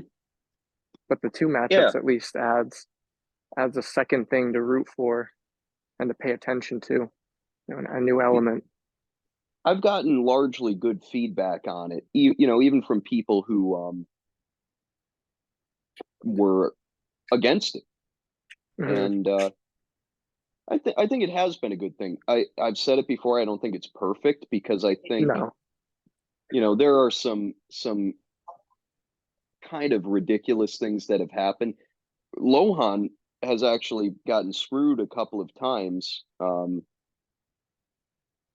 where he's lost like his primary and the second matchup by like 2 points in a given week. I think that happened to him twice. And that's just such a massive swing on That sucks. such a minuscule Like you said, that difference. could be anything in a game. Yeah, I mean, that So could many be things. that could be Calvin Ridley dropped a 10-yard pass and now Right. it's a 4-game swing in the standings. Like that's a little absurd. I don't think anybody would argue that that's a good Fair, thing, yeah. but Right. But it's probably a ha- step closer. And, probably the only thing that would be is everyone plays everyone every week. But yeah, that would get maybe a little excessive with the amount of games going on. yeah, The records that would emerge yeah, from that. I don't know. I'm open to yeah. it.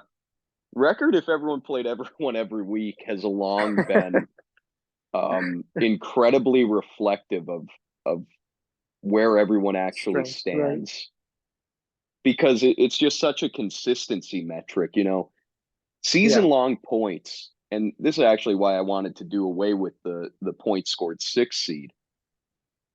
Season long points can be incredibly flawed, Yeah. because you could have a 200 Never point week. Devontae Adams 40-point week, but the whole season he sucks. Exactly. Well, yeah, season long points in players is very flawed. You're right. Like I remember the big thing coming into this year was, people are like, oh, Joe Mixon, he was top 10 running back last year or whatever he was. Well, he had like a 50-point week.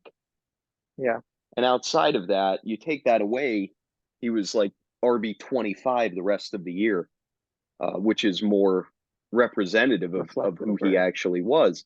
And the same thing could happen in season long points, where you could have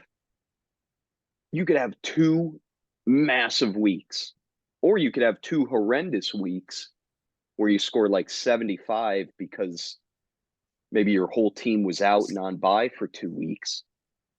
And that sinks you in season long points all year. Yeah. The rest of the time, you might have been the best team in the league for Right. 12 out of 14 weeks. But you had those 2 down weeks, and because of that, you're like 4th in points scored or something, 5th in points scored. So yeah, I mean, that's why this is a little bit better, because this at least is more of a week to week thing. And I do believe that through this system, teams have fallen about where they should. Mm-hmm. I think that pending the results of this upcoming week, we're going to have, at worst, 6 of the top 7 teams in the playoffs. And that has long been my goal, is Yeah. I want the The best right teams to team. make the playoffs. Yeah. I would, you can never predict what's going to happen in the playoffs, because I How it just said it goes. before, when it comes down to 1 week, anything Yeah. could happen. Like, Someone gets hurt. DK, yeah, you lose a guy to injury. DK Metcalf has a 4-touchdown game, and it's like, well, I guess I lost because of that nonsense. Or Yeah. Raheem Mostert had a 4-touch. When it's 1 week, crazy performances are going to dictate how it plays out. But you just want the best teams to be able to get there, and we're going to end up having 6 of our top 7 teams in the playoffs. And to me, that's about all you can ask for. But That's pretty good. yeah, and we'll see. Good luck to you this week, and you've weathered the storm of your God. just horrible. You had that middle stretch where you scored like 90 or less in 4 out of 5 weeks or something. So painful. It's just so, and to watch it all unfold sucks. Yeah, But there's a lot happening every week. There's a shit ton to keep up with. mm-hmm. So Sorry to everyone listening. That took forever. I don't know what to tell you. Listen on double speed. Yeah, Real fast. yeah, fuck them. They'll pick their spots. Nobody listens to the whole thing anyway. That's why I give them the timestamps. They could pick the spots they want to listen to. Well, But I've loved it was them. good. I've loved listening. Oh, I'm glad. Yeah, I enjoy doing it, and it was good to have you on. Yeah, it was good to be on. It was. I hope we get some more guests here as the season comes to a close. It's been good to hear some voices on here, and It has. Yeah, that was. Hey, it was a appreciate you great. doing this at 2 to 3 a.m. Yeah, it's now Local time. 5:34. Get some sleep. Yeah, I will. And say hi to your dad for me. I haven't seen him Oh forever. yeah. I hope hope everyone's good on your end too. All right. All right. Have a good one. Have a good one.